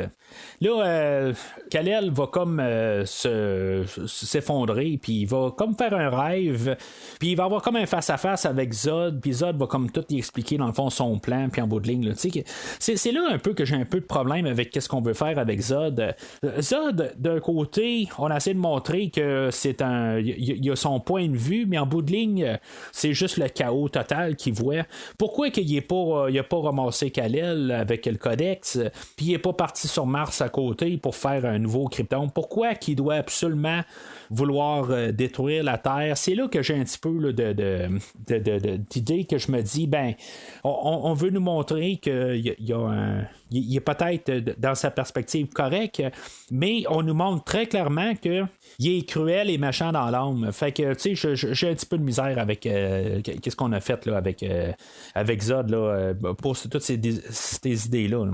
Là, pour dire que Kal-El a rêvé à ça, je me dis probablement que cette conversation-là a eu lieu pendant qu'il est en train de s'effondrer, quelque chose de même. D'une manière, il a parlé, puis dans la tête à Kal-El, avec qu'est-ce que son père il a parlé aussi là, quand il était sur le vaisseau plus tôt.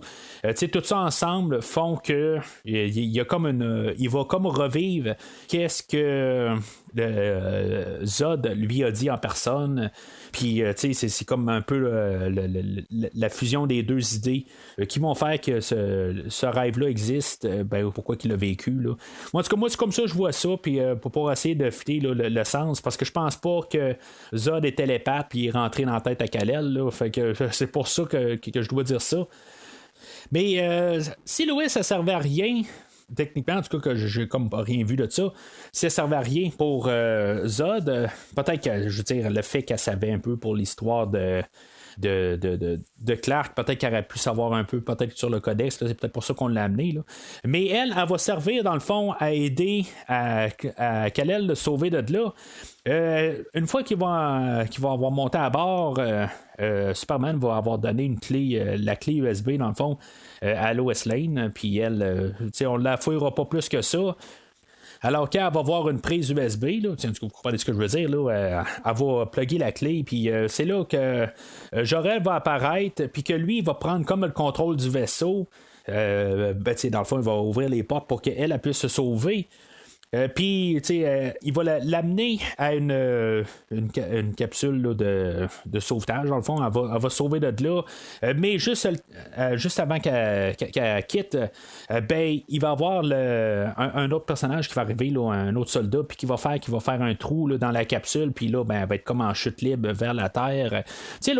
D'un côté, pourquoi est-ce que Jor-El il est capable de voir tout aller, mais quelque part, il n'a pas été capable de dire juste il y a quelqu'un d'autre qui s'en vient, tire-les avant de fermer la porte, il fait juste il dire tasse ta tête à gauche, puis dans le fond elle évite un coup, mais ça a comme pas rapport tout à fait, je veux dire il aurait pu comme éviter là, qu'elle plonge à sa mort, mais en même temps je pense que il y a peut-être un agenda caché à Jor-El quelque part, parce que une fois que Kal-El va avoir comme à retomber un peu en atmosphère terrestre, il va commencer à reprendre ses super pouvoirs, puis il va pouvoir sortir du vaisseau, mais Jor-El va juste le côté, puis là il va lui dire regarde, t'es là, il voulait comme tu vois un peu les deux côtés, puis là tu vas être capable probablement là, de faire un pont entre les deux peuples, puis que je veux dire, dans le fond, tu vas pouvoir les guider, tout ça. Là, dans le fond, là, tout ce qui est un peu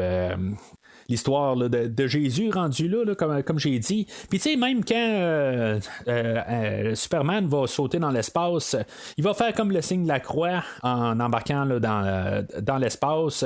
Fait que, tu sais, c'est clairement un peu, là, vraiment, là, nous marteler un peu, là, carrément, là, visuellement.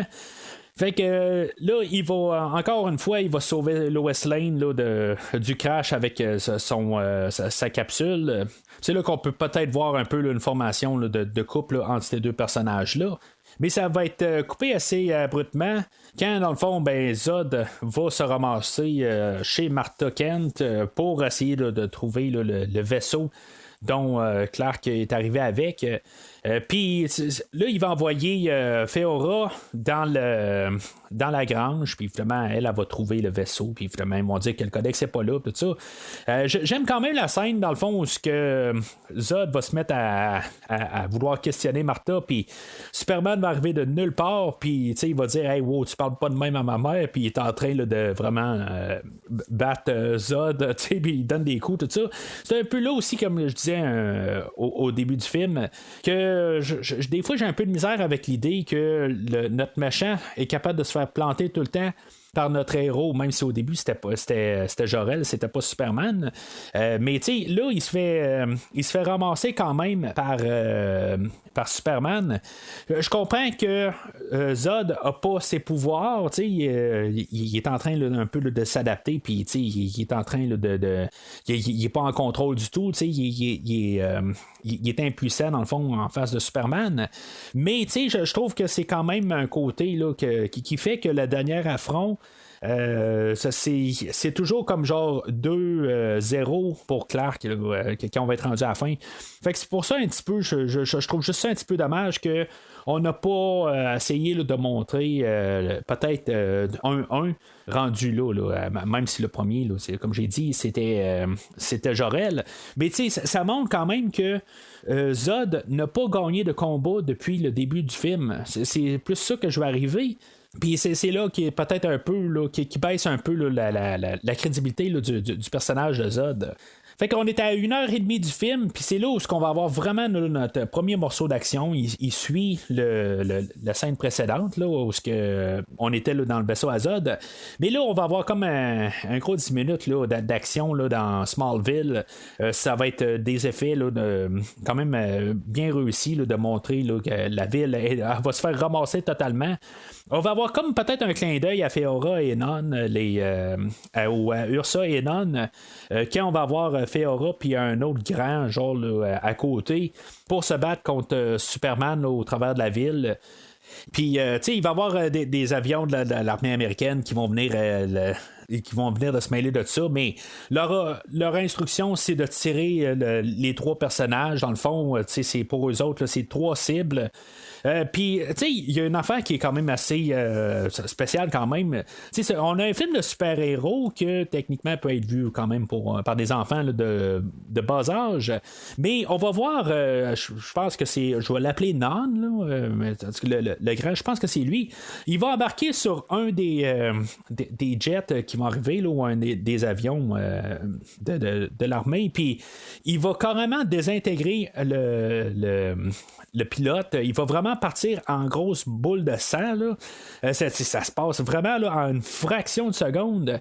Mais, tu sais, je veux dire, il l'a quand même à l'écran. Puis j'ai quand même trouvé ça assez spécial. Ça me faisait penser un petit peu à Brightburn, le film que j'ai parlé là, l'année passée, qui était l'histoire de Superman. Là, puis Superman qui, dans le fond, qui prenait ses pouvoirs. Au lieu de virer du bon côté, il vire du mauvais côté. Fait penser un petit peu à ça rendu là, les super pouvoirs sur un humain, ça fesse, puis ça fesse pas mal très fort rendu là. Puis même là-dedans, ben, on a comme un clin d'œil. Il y a un clin d'œil où on va voir le personnage là, de Pete Ross. C'est comme Clark va s'en rendre compte, mais c'est comme c'est comme supposé être quand même son ami, quelque chose de même. C'est sûr que moi j'ai comme vu toute la série Smallville. Je l'ai même écouté 2 fois. Là, je veux dire, c'est une série que j'ai quand même bien aimée. Peut-être que dans cet univers-là, le Pete Ross, le film d'aujourd'hui, là, ça a été juste vraiment très limité là, comme amitié. Mais on l'a vu quand même là, dans les flashbacks. Normalement, ils ont l'air d'avoir passé quand même un peu le secondaire ensemble. Mais en tout cas, je veux dire que là, il n'y a pas de suite à ça. Comme j'ai dit, je pense que c'est plus une question là, de clin d'œil. C'est pas vraiment une question là, que ce soit un bout d'histoire là, important. Là. C'est pas ça là, du tout. Là. C'est juste du clin d'œil. Puis c'est des choses qui peuvent être explorées au pire là, dans les prochains films.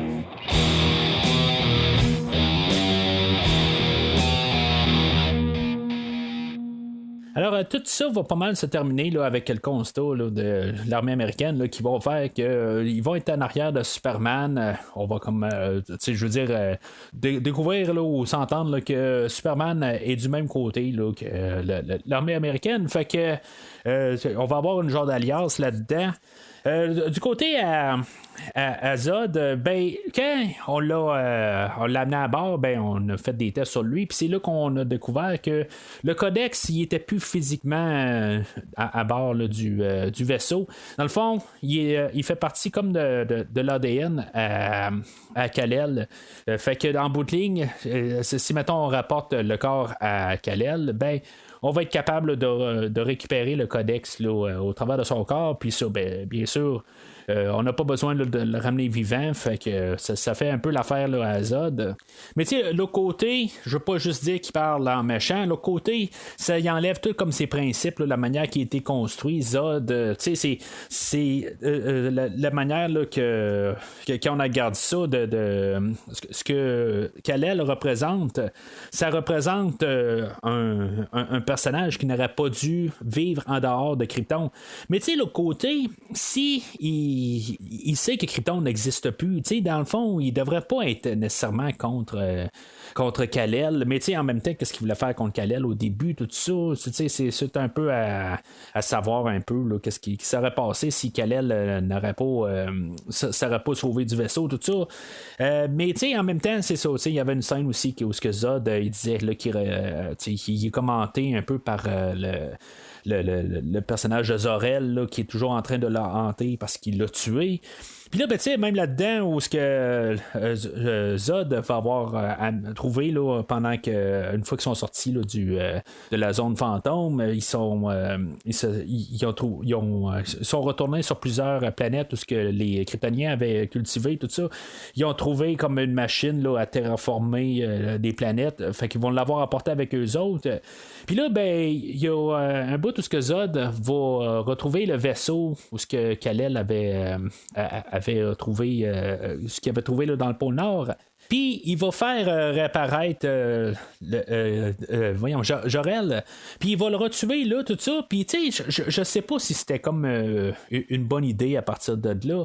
Je sais pas. Je pense que ça aurait été le fun de voir un petit peu plus du côté là, à Zod, que cette fois-là, peut-être qu'il se dit bon, ben, garde, je te détruirai pas ce coup-là. Je veux dire, je veux que tu le vois, il y a quelque chose de même, là, la fin de tout, puis tout ça. Je sais pas. Là, juste d'éliminer carrément le personnage de Zor-El, c'est définitif, je crois bien. Il y a peut-être un moyen là, de le ramener. En tout cas, peut-être qu'il ferme le programme, mais en bout de ligne, je le sais pas exactement. Là, si, mettons, un jour, on pourrait revoir Russell Crowe. À ce que sache là, dans tous les films que j'ai vus, on le revoit pas, mais en tout cas, je pense qu'on voulait mettre ça un petit peu définitif. Puis je trouve qu'on aurait pu rajouter justement là, sur peut-être le personnage de Zod, qu'il voulait plus faire. C'est comme il y avait une deuxième chance à quelque part de garder le personnage là, de Jor-El vivant, puis peut-être être moins hanté, tout ça, puis là, ben, que finalement il va le faire. Mais c'est ça un peu aussi le personnage. On veut nous faire comme nous montrer là, qu'il fait qu'est-ce qui doit être fait dans son point de vue, mais l'autre côté, j'ai un petit peu de misère là, avec plusieurs choix là, qu'il va faire, qu'en bout de ligne, j'ai plus l'impression là, qu'il veut le chaos plus que faire qu'est-ce qu'il veut faire rendu là. Même si on va même nous marteler là, que vers la fin là, que on a arrêté là, où on a empêché là, la renaissance là, d'un nouveau Krypton, tout ça. Il y a des choses là, qui ne marchent pas quelque part. Je pense qu'il est plus dérangé que d'autres choses. Alors, Zod va installer la machine à terraformer d'un bord de la planète, puis le vaisseau à Zod va être de l'autre bord. Puis ils vont comme envoyer des ondes dans le fond pour changer l'atmosphère de la planète, puis qui va faire qu'on va pouvoir peut-être créer là-dessus un nouveau Krypton. Mais rendu là, pourquoi, comme j'ai dit, je veux dire, dans le fond, c'est juste meurtrier son affaire. Puis, quelque part, ben, je comprends qu'il veut. Lui, il travaille pour faire renaître Krypton. Mais il aurait pu prendre une autre planète rendu là. Il n'était pas obligé là, de tuer là, des millions de personnes. Là, c'est ça un peu aussi que je me dis. Là, je comprends là, qu'il est peut-être aveuglé par une genre de vengeance, quelque chose de même. Là, mais tout ça. Mais c'est un petit peu là, quelque chose là, que je me dis. Là, il aurait pu voir autrement. Puis même au pire, nous trouver une raison pour nous expliquer qu'il ne pouvait pas aller sur Mars ou n'importe quelle autre planète. Là, il aurait pu nous envoyer ça comme idée. Là, mais là, on nous en parle pas du tout. Là. Il faut juste trouver comme une raison pourquoi on doit attaquer la Terre. Je pense que c'est plus ça. Puis là, je le dis bien, c'est la Terre, c'est pas juste le continent américain, là, c'est pas juste Metropolis, c'est la planète au complet. Là, c'est ça aussi qu'il faut comme un peu embarquer un peu la différence avec peut-être le Superman là, de 78, peut-être pas le retour de Superman, là, on est allé un petit peu globalement, mais on restait quand même plus aux alentours de Metropolis, mais là c'est pas comme Batman où ce que Batman, même le dernier film, est allé un petit peu global aussi. Puis là, ben c'est sûr qu'il faut faire ça aussi. Puis là, on a un extraterrestre là, qui vient d'une autre planète. Puis là, mais on fait planète, pas contre planète, là, mais c'est ça. Il faut quand même que le personnage puisse être global. Je pense que c'est ça aussi. Puis c'est une question de marketing aussi. Là, c'est bien sûr, là, c'est ça le but un peu de la chose. Fait qu'on a Superman que lui d'un bord, il va aller détruire la machine, puis faut croire qu'on ne pouvait pas envoyer des jets, tout ça. Ben, il est genre au-dessus là, de l'océan Indien, fait que c'est le temps d'envoyer là, tout un équipage là. C'est plus facile pour Superman d'y aller rapidement. Puis comme j'ai dit, c'est pas le Superman le plus rapide, ça prend un temps pour qu'il s'y rende. Là. C'est pas trop long, on s'entend, mais c'est pas fait en 2 minutes. Puis pendant ce temps-là, ben, on voit Metropolis là, qui tombe en morceaux à cause de comme qu'est-ce que le vaisseau Azod fait aussi, là, qui est en train là, de recevoir les ondes là, de la machine de l'autre bord de la Terre, tout ça. Fait que faut croire que sont sur Metropolis, puis Metropolis se fait ramasser. Puis là, ben, c'est ça un peu que je pense aussi, j'ai déjà entendu aussi du monde chialer là-dessus que Superman devrait être capable de sauver les deux bords en même temps, mais c'est ce qu'il fait rendu là quand il va se battre contre la machine qui a un genre de protecteur dragon serpentin alentour, tout ça, il doit se battre contre cette machine-là. Puis éventuellement, il fait juste se battre là, contre la machine elle-même puis ses rayons, puis il va la battre. Dans cette scène-là, je pense qu'il y a un hommage aussi encore à Christopher Reeve au travers là, de tous les plans. Je pense que on a réussi à coller là, la face à Christopher Reeve là-dedans. Là. Je veux dire, c'est vraiment là, vraiment hot. Là. J'aime vraiment là, cette idée-là. Ça devient comme Christopher Reeve là, pour vraiment juste un frame. Là. C'est vraiment le fun. Puis encore une fois, la musique d'Hans Zimmer là-dedans, tout ça, je veux dire, c'est grandiose. Là, j'aime vraiment cette scène-là. Puis de l'autre côté, dans le fond, ils sont tous en train d'attendre après Superman, dans le fond, qu'il puisse détruire la machine. Ils sont pas juste en train d'attendre après Superman parce que c'est ça, l'armée américaine, ils se sont fait donner par Superman le vaisseau dont lequel il est arrivé sur Terre.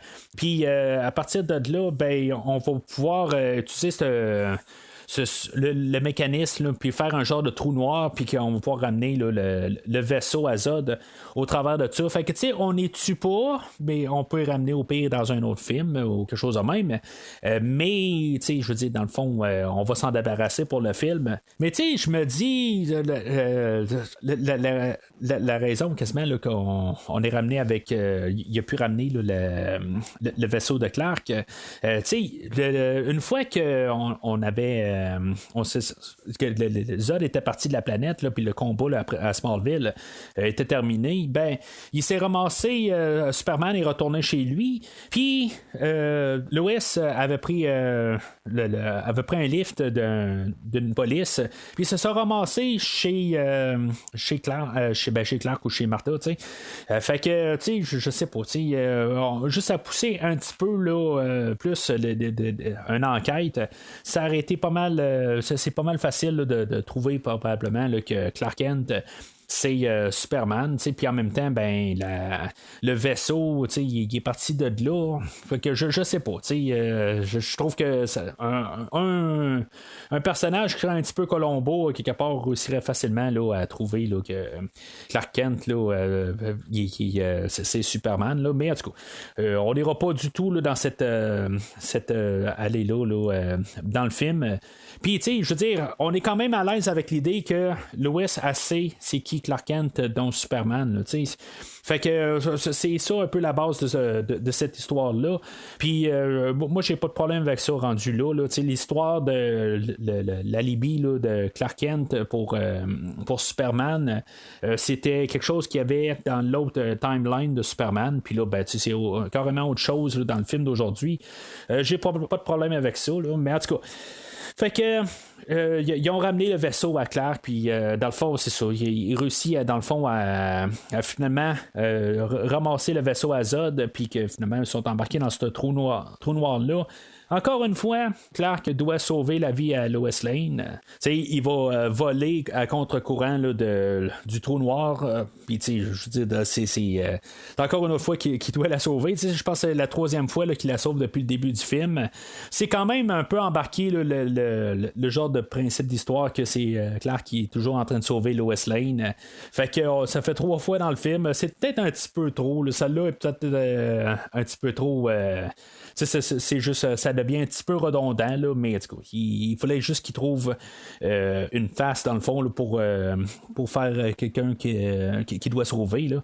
Puis tu sais, toutes les scènes où ce qu'on voyait quand même là, toute la ville là, de Metropolis tomber en morceaux, c'était un peu là, des petits moments là, pour Lawrence Fishburne puis les autres acteurs là, de faire quelque chose. Là, tous les autres personnages qu'on nous a présentés au travers, dans le fond, les voir en danger, puis comprendre là, que la ville est en danger, puis qu'il y a comme plus d'espoir. Là, il faut que ça se règle. Là, il faut, c'est comme imminent là, parce que tout le monde va mourir là, par la suite. Là, ils essaient de sortir des décombres, puis finalement, ça sert à rien parce qu'ils vont mourir. Là, on met juste du drame avec ça. Puis c'est ça. Fait que dans tout ça, ben une fois que le vaisseau est ramassé, ben ça nous tue aussi nos personnages là, qu'on avait vus ou qu'on avait suivis depuis un bon bout, là, le docteur Hamilton et le colonel Hardy. Ben eux autres se sacrifient là, avec le vaisseau, puis que dans le fond ils sont envoyés là, dans la zone fantôme ou dans un trou noir qui va retourner là, dans le coin de Krypton, tout ça. Fait qu'on ne les reverra plus. Ce qui laisse Zod seul sur la Terre. Puis là, ben c'est sûr que là, on a tout le monologue quasiment là, qui dit qu'il était là pourquoi? Pour refaire Krypton, puis que dans le fond, là, il était rendu avec rien. Fait que là, son but ultime, c'est encore plus que jamais de peut-être détruire la Terre, mais c'était ça son plan déjà. Là, c'est pas ça a changé. Là. Fait que parce que je n'ai parlé depuis tantôt aussi, c'est quoi un peu là, ça vaut comme quasiment rien son discours quand on regarde que en bout de ligne, je comprends que tu veux arriver puis refaire Krypton, mais tu peux juste arriver puis juste faire quelque chose qui te dérangera pas vraiment. Va prendre juste une autre planète à côté. Je pense que dans le pire des cas, Kal-El aurait pu être d'accord avec ça, tu sais, je veux dire, de refaire un Krypton, puis je veux dire, sur une autre planète, puis ressortir le codex de son ADN. Il y aura pas, je suis pas mal sûr qu'il n'y aurait pas eu de problème avec ça, mais c'est juste le fait d'utiliser la Terre comme pour faire ça, tu sais. Fait que c'est ça. Là, on a un combat là, vraiment là, Zod versus Superman. Il n'y a pas de personne là, qui a un avantage sur l'autre, c'est vraiment juste les deux se battent un contre l'autre. Zod là-dedans, ben, il commence avec plus le terre à terre, puis plus le combat avance, plus il découvre d'autres pouvoirs qu'il avait. Comme il commence à voler au travers, au début du combat, il vole pas. Il va utiliser ses yeux tout d'un coup, un autre pouvoir qui est apparent au courant du combat, tout ça. Il y a toutes des choses de même qui va apprendre puis qui va faire que peut-être pour le dernier 30 secondes, là, sont vraiment les deux pareils puis ils sont en train de se battre. Il y avait peut-être que les yeux, il s'en est rendu compte qu'il pouvait avoir ce pouvoir-là parce que Superman, une fois qu'il était qu'il est revenu là, de l'autre bord de la planète, il est rentré directement là, sur le vaisseau Azod, puis juste avec ses yeux, il était capable de couper là, ou détruire le vaisseau Azod. Là, fait que quelque part, peut-être que là, lui, en voulant essayer là, d'apprendre des pouvoirs, ben, il s'est dit hey, je suis capable de faire quelque chose avec mes yeux, tout ça, en tout cas. C'est toutes des idées quand même qui nous ont lancé. Puis il y a même Zod, quelque part, que il y a même Clark qui va lui dire là, il faudrait que tu apprennes à te concentrer là, puis pour pouvoir trouver plus un focus, puis de pouvoir assimiler là, l'atmosphère. C'était peut-être pas la chose que Clark aurait dû dire à l'époque. Mais en même temps, ben, Clark, ça reste quand même une bonne personne. Peut-être qu'il est en train d'y tendre la main à Zod pour dire, garde, on peut cohabiter ensemble. Là, on n'est pas obligé de partir en guerre. Puis là, ben, c'est ça. En tout cas, fait qu'on sait que Zod, lui, il était comme entraîné à tout le temps s'adapter, tout ça. Fait que c'est peut-être un peu une manière logique, ou en tout cas qu'on nous dit que c'est logique, qu'il est capable de s'adapter assez rapidement là, à l'atmosphère terrestre, puis devenir aussi rapidement autant puissant que Superman. Encore un combat que j'aime bien, je veux dire, c'est quand même assez bien fait, là, je veux dire, c'est vraiment juste du n'importe quoi. On en profite qu'on peut faire quelque chose qu'on n'a jamais vu, dans le fond, deux personnages qui volent puis sont en train de se battre au travers là, des édifices de Metropolis. Je trouve que c'est quand même tout bien monté, toutes les idées. On a certains juste des petits clins d'œil à Bruce Wayne puis ou les entreprises Wayne et de LexCorp pour montrer là, qu'on est quand même dans cet univers-là. Toutes des petites affaires qui passent super rapide, puis je trouve ça vraiment le fun. Là, je trouve qu'on est à une finale. On a les deux combats, puis c'est tout grandiose pour finalement finir tout dans une petite salle où ce qui va écraser là, dans un genre là, de théâtre, quelque chose de même. Puis Zod va menacer là, dans le fond là, de tuer une famille. Puis Superman va avoir comme une contrainte là, de devoir tuer Zod et casser le cou. Il y a peut-être qu'il aurait pu au pire mettre la main devant ses yeux. Peut-être que dans le fond, il s'aurait fait carrément là, couper la main. Ça, c'est pas tout à fait là, on ne sait pas exactement là, l'étendue là, des pouvoirs à Clark, de pouvoir encaisser là, des coups de rayon, mais en tout cas, peut-être qu'il à quelque part, là, même s'il aurait réussi à arrêter, empêcher la famille d'être ramassée là, par les rayons azode, ben ça aurait été autre chose par la suite, tout ça. Fait que là, je pense qu'il était comme contraint là, de faire ça. C'est un choix qu'il devait faire. Je sais aussi que les gens sont pas trop forts là-dessus parce qu'ils disent que Superman ne tue pas, mais si on y voit un peu par la mentalité des choses, ben il était comme mal pogné pour faire ça. Moi, je pense qu'honnêtement, c'était la bonne manière là, de régler le cas. On n'a pas.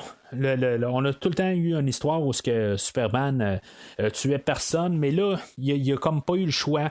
On a un Superman en apprentissage, on a Superman Begins, si on veut. On a un Superman qu'il y a eu des choix à faire pendant tout le film.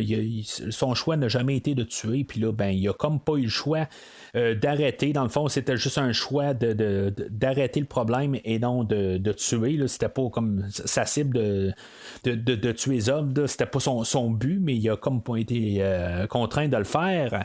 Puis peut-être que ça va embarquer avec la mentalité là, de Batman à quelque part, où c'est trop de pouvoir à quelque part, aussi bien l'éliminer à quelque part. Si mettons Zod est trop destructeur, aussi bien de l'utiliser comme extrême, puis il faut le détruire. Mais je suis quand même capable de comprendre que c'est pas le personnage de Superman. Quelque part, il aurait dû essayer de trouver une manière là, d'empêcher Zod.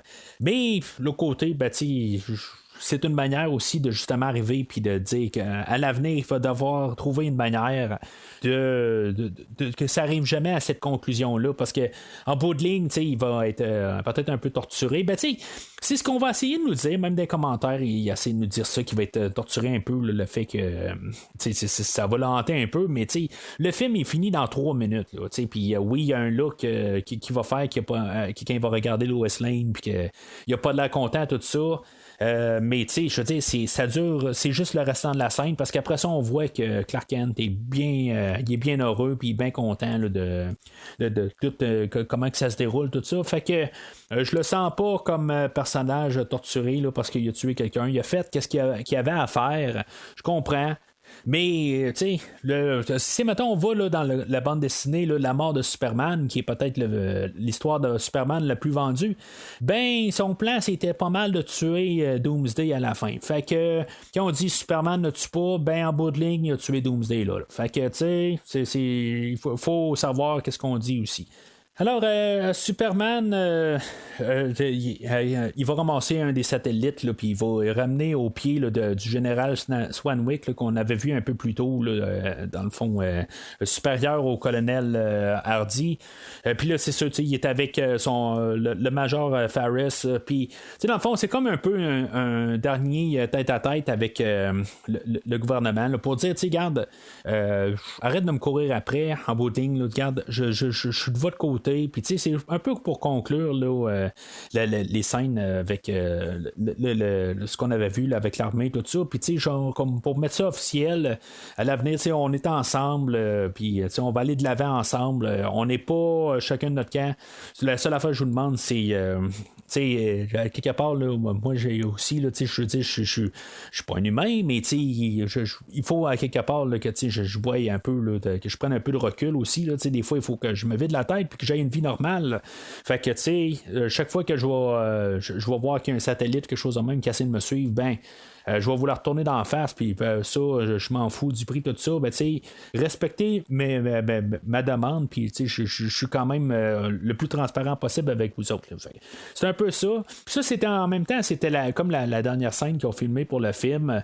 Fait que, comme pour tout conclure, tout ça, ben, je trouve que c'est quand même assez bien. Là. On a comme un peu vraiment l'épilogue où on va ramener Clark Kent, on va lui donner une raison, dans le fond. de faire un double de son personnage en bout de ligne, comme avoir une vie sociale. C'est là où il va aller travailler au Daily Planet aux côtés là, de Lois Lane. Dans le fond, on est en train de vraiment placer là, les personnages où ce qu'ils doivent être comme personnages où ce qu'on les connaît là, en fait de personnages classiques ou de personnages là, qu'on connaît là, tout carrément là, que dans le fond on a Clark Kent qui travaille au Daily Planet qui va mettre ses lunettes quand il n'est pas Superman pour essayer de se cacher tout ça, mais c'est ça la seule différence qu'on va avoir, c'est que Lois est au courant là, du secret à Clark Kent.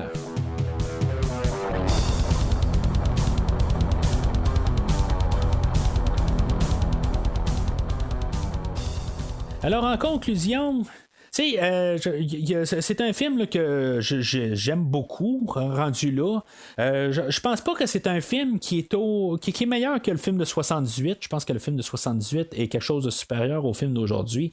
Ça, c'est vraiment quelque chose là, que je pensais pas dire au début de la rétrospective que je parlais avec Christophe quand on a parlé du film de 78. Je me suis dit, bon, ben, ce serait le fun que je parle avec Christophe aujourd'hui, là, du film d'aujourd'hui, pour voir si, mettons, on a un meilleur film aujourd'hui. Puis honnêtement, je pensais arriver puis avoir un film assez égal. J'ai été vraiment surpris du film de 78 quand je l'ai réécouté, puis je me suis dit c'est vraiment un très bon film, là, celui de 78. Je pense pas que ce film-là d'aujourd'hui est à la hauteur du film de 78, mais tu sais, ça y enlève pas que c'est un très bon film quand même. Je dirais que même si je vais le comparer, là, mettons, au film de Nolan, où ce que Nolan a rapport en fait il a rapport avec l'écriture de l'histoire du film. Il n'a pas écrit le film, mais on s'est basé sur ses idées. Puis David Goyer qui a fait l'histoire du film d'aujourd'hui, qui avait écrit les histoires aussi pour la trilogie Nolan. On a la même équipe en arrière, comme j'ai dit, Hans Zimmer. Mais ça fait pas que le film est au même pied que les 3 films de Nolan. Je dirais que peut-être au même pied que l'Ascension du Chevalier Noir. Je pense que c'était le moins bon là, de la trilogie. Mais sauf que c'était vraiment comme 3 films excellents, comme que j'ai nommé là, la dernière fois quand j'ai parlé de ce film-là, de l'Ascension du Chevalier Noir. Je pense que c'était la meilleure trilogie qui existe. Là. Peut-être la trilogie Star Wars là, qui pourrait originale, là, qui pourrait pas mal là, seconder ça, ou ça pourrait être un ou l'autre, là, tout dépendant là, du jour ou quelque chose de même. Là, si mettons on veut voir quelque chose de plus moderne, je veux dire, la trilogie Nolan là, est quelque chose de vraiment forte. Là, pour le film d'aujourd'hui, je pense peut-être juste au niveau là, de l'Ascension du Chevalier Noir. Il y a des choses qu'on aurait pu améliorer un peu. Peut-être qu'on aurait pu étirer un petit peu là, des thématiques. Là, on a essayé de condenser comme les 2 premiers films, là, le film de 78 là, puis de 80-81, là, Superman 2. On a essayé de mettre ça là, dans un gros tapon. On a bien fait la job, ça j'avoue que, je veux dire, il y a quand même une continuité, l'histoire elle se contient en un film, il n'y a pas de l'air d'avoir trop là, de choses qu'on a passées au travers vite, mais quelque part, je pense que ça aurait été le fun de peut-être s'attarder un petit peu plus à Superman. Je comprends que dans le film du Retour du Superman, on s'est peut-être trop attardé sur le personnage de Superman, puis ses sentiments, tout ça, qui a fait que les gens ont été so-so sur le film. Moi, je veux dire, je l'ai bien aimé, mais on veut pas refaire le même film non plus. Fait que, l'autre côté, je pense qu'on aurait pu peut-être changer quelques petites affaires. Mais là, l'autre côté, on a un film qui est quand même assez solide. Là, malgré, il y a une couple de petites choses là, que j'ai parlé au travers, qui fait que c'est pas c'est pas le Chevalier Noir, mais c'est un film là, qui peut se tenir quand même assez fier là, de ce qu'il est. Mais honnêtement, je pense qu'à chaque fois que je l'écoute, je vois peut-être un petit peu plus là, de choses là, qui me dérangent un petit peu plus. Pas me dire dérange, mais que je peux reconnaître que c'est pas pas un film autant bon que je le crois. Fait que je pense pas que ça va descendre plus bas que ça, mais je pense pas que ça va monter plus haut que ça. Fait que, comme je dis, c'est un verre solide, mais je veux dire, il y a mieux que ça. Puis il y a vraiment beaucoup de choses là, qui sont pires là, que le film d'aujourd'hui. Je veux dire, dans toute la rétrospective là, de DC, là, on a des films là, qui sont atroces. Puis même beaucoup des films de Superman. Je veux dire, à part le film de 78, je pense que le film d'aujourd'hui là, peut se tenir là, comme supérieur à pas mal tout le restant là, des autres films dans cet univers-là. Mais, je veux dire, il réussira jamais là, à aller chercher là, des summums comme le film de 78. Là. Ça, c'est à mon humble avis. Puis, je veux dire, c'est pas parce que Henry Cavill n'est pas Christopher Reeve. Quelque part, Christopher Reeve, là, il a marié les deux personnalités là, de Clark Kent là, super bien. Peut-être qu'on avait besoin d'un autre acteur que Henry Cavill aujourd'hui. Mais tu sais, j'enlève rien à Henry Cavill. Je pense que de mémoire, il va s'améliorer là, dans le prochain film. Tout ça, c'est juste le fait là. Puis c'est pas une question de nostalgie là. Je veux dire, j'étais vraiment surpris quand j'ai écouté le film de 78 de la prestation là, de Christopher Reeve. Je le trouve génial comme Superman. Puis tu sais, je veux dire, je veux pas comparer quelque part, mais je pense que c'est ça. Il manquait un petit quelque chose là, peut-être à Cavill aujourd'hui, mais c'est pas ça qui fait qu'il donne le film ou que, qui fait que le film n'est pas autant meilleur ou autant sur le même calibre que le film de 78. Je pense qu'il y a juste quelques petites choses qui auraient pu être un peu modifiées. Honnêtement, moi je pense que j'aurais enlevé Zod du film d'aujourd'hui. J'aurais fait autre chose comme histoire. Moi je pense que c'est plus ça qui fait qu'on a essayé de peut-être partir en gros calibre. Peut-être qu'on aurait dû carrément faire un peu comme Batman Begins, à partir avec juste des bases, pas ramener Luthor, ramener vraiment juste des bases, trouver un Ra's al Ghul d'une forme pour ramener l'histoire de Superman, genre qu'on se concentre sur Superman pour qu'on fasse comme en guillemets le Chevalier Noir au prochain film. Mais aujourd'hui on joue avec beaucoup de thématiques quand même, beaucoup d'idées, peut-être pas aussi profondes là, qu'on avait là, en trilogie Nolan. Tout ça, on va survoler aussi beaucoup d'idées, mais ça reste que c'est quand même un film assez solide. Puis je donne un verre là, amplement. Il n'y a rien, il n'y a pas de jaune là-dedans. Là, tout est quand même assez solide. Là, puis je veux dire, c'est un film là, que je recommande, là, que j'endosse amplement. Là. Alors, c'est pas mal tout pour aujourd'hui. Le prochain film là, dans cette rétrospective-là, on va parler de Batman vs Superman, qui est comme la suite du film d'aujourd'hui. Mais c'est ça, la manière que ces films-là ont été faits, c'est pas comme la Marvel où on part avec juste les super-héros, puis séparés, puis après ça, on fait un film d'Avengers. Là, on fait juste comme construire sur le film d'aujourd'hui, puis on fait un 2. C'est comme, c'était comme, on pourrait regarder ça DC1, puis là, on va à DC2. C'est plus ça comme ça qu'on va construire le prochain film. Puis après ça, on va avoir DC3, DC4, DC5. La réception là, de Batman versus Superman va changer un peu les choses.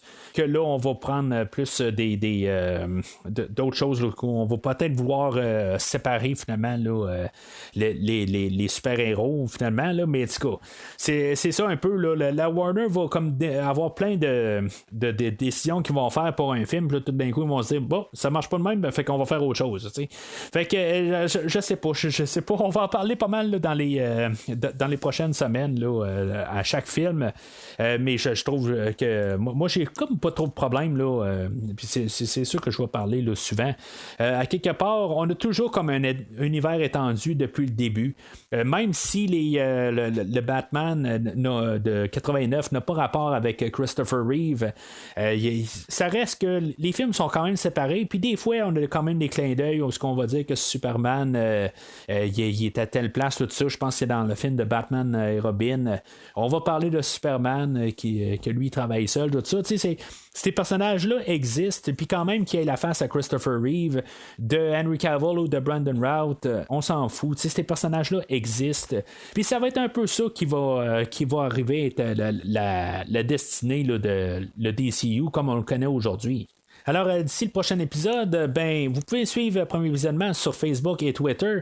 Dites-moi si maintenant vous êtes d'accord. Est-ce que vous croyez que peut-être que Henry Cavill est pas mal supérieur à Christopher Reeve? Ben, tu sais, gênez-vous pas à m'en parler sur l'Internet, sur Facebook et Twitter, sur le post du film d'aujourd'hui. Peut-être que pour vous, ben, le film d'aujourd'hui est vraiment supérieur au film de 78 aussi, où vraiment là, c'est quelque chose, là, c'est une horreur, tout ça, qui mérite pas, là, dans le fond. Là, on aurait dû vraiment là, jamais faire de suite. En tout cas, je veux dire, gênez-vous pas, les opinions sont bienvenues. Plus on en parle, plus c'est le fun. Mais d'ici le prochain épisode, regardez dans le ciel. Est-ce un oiseau? Est-ce un avion? Eh non, c'est moi.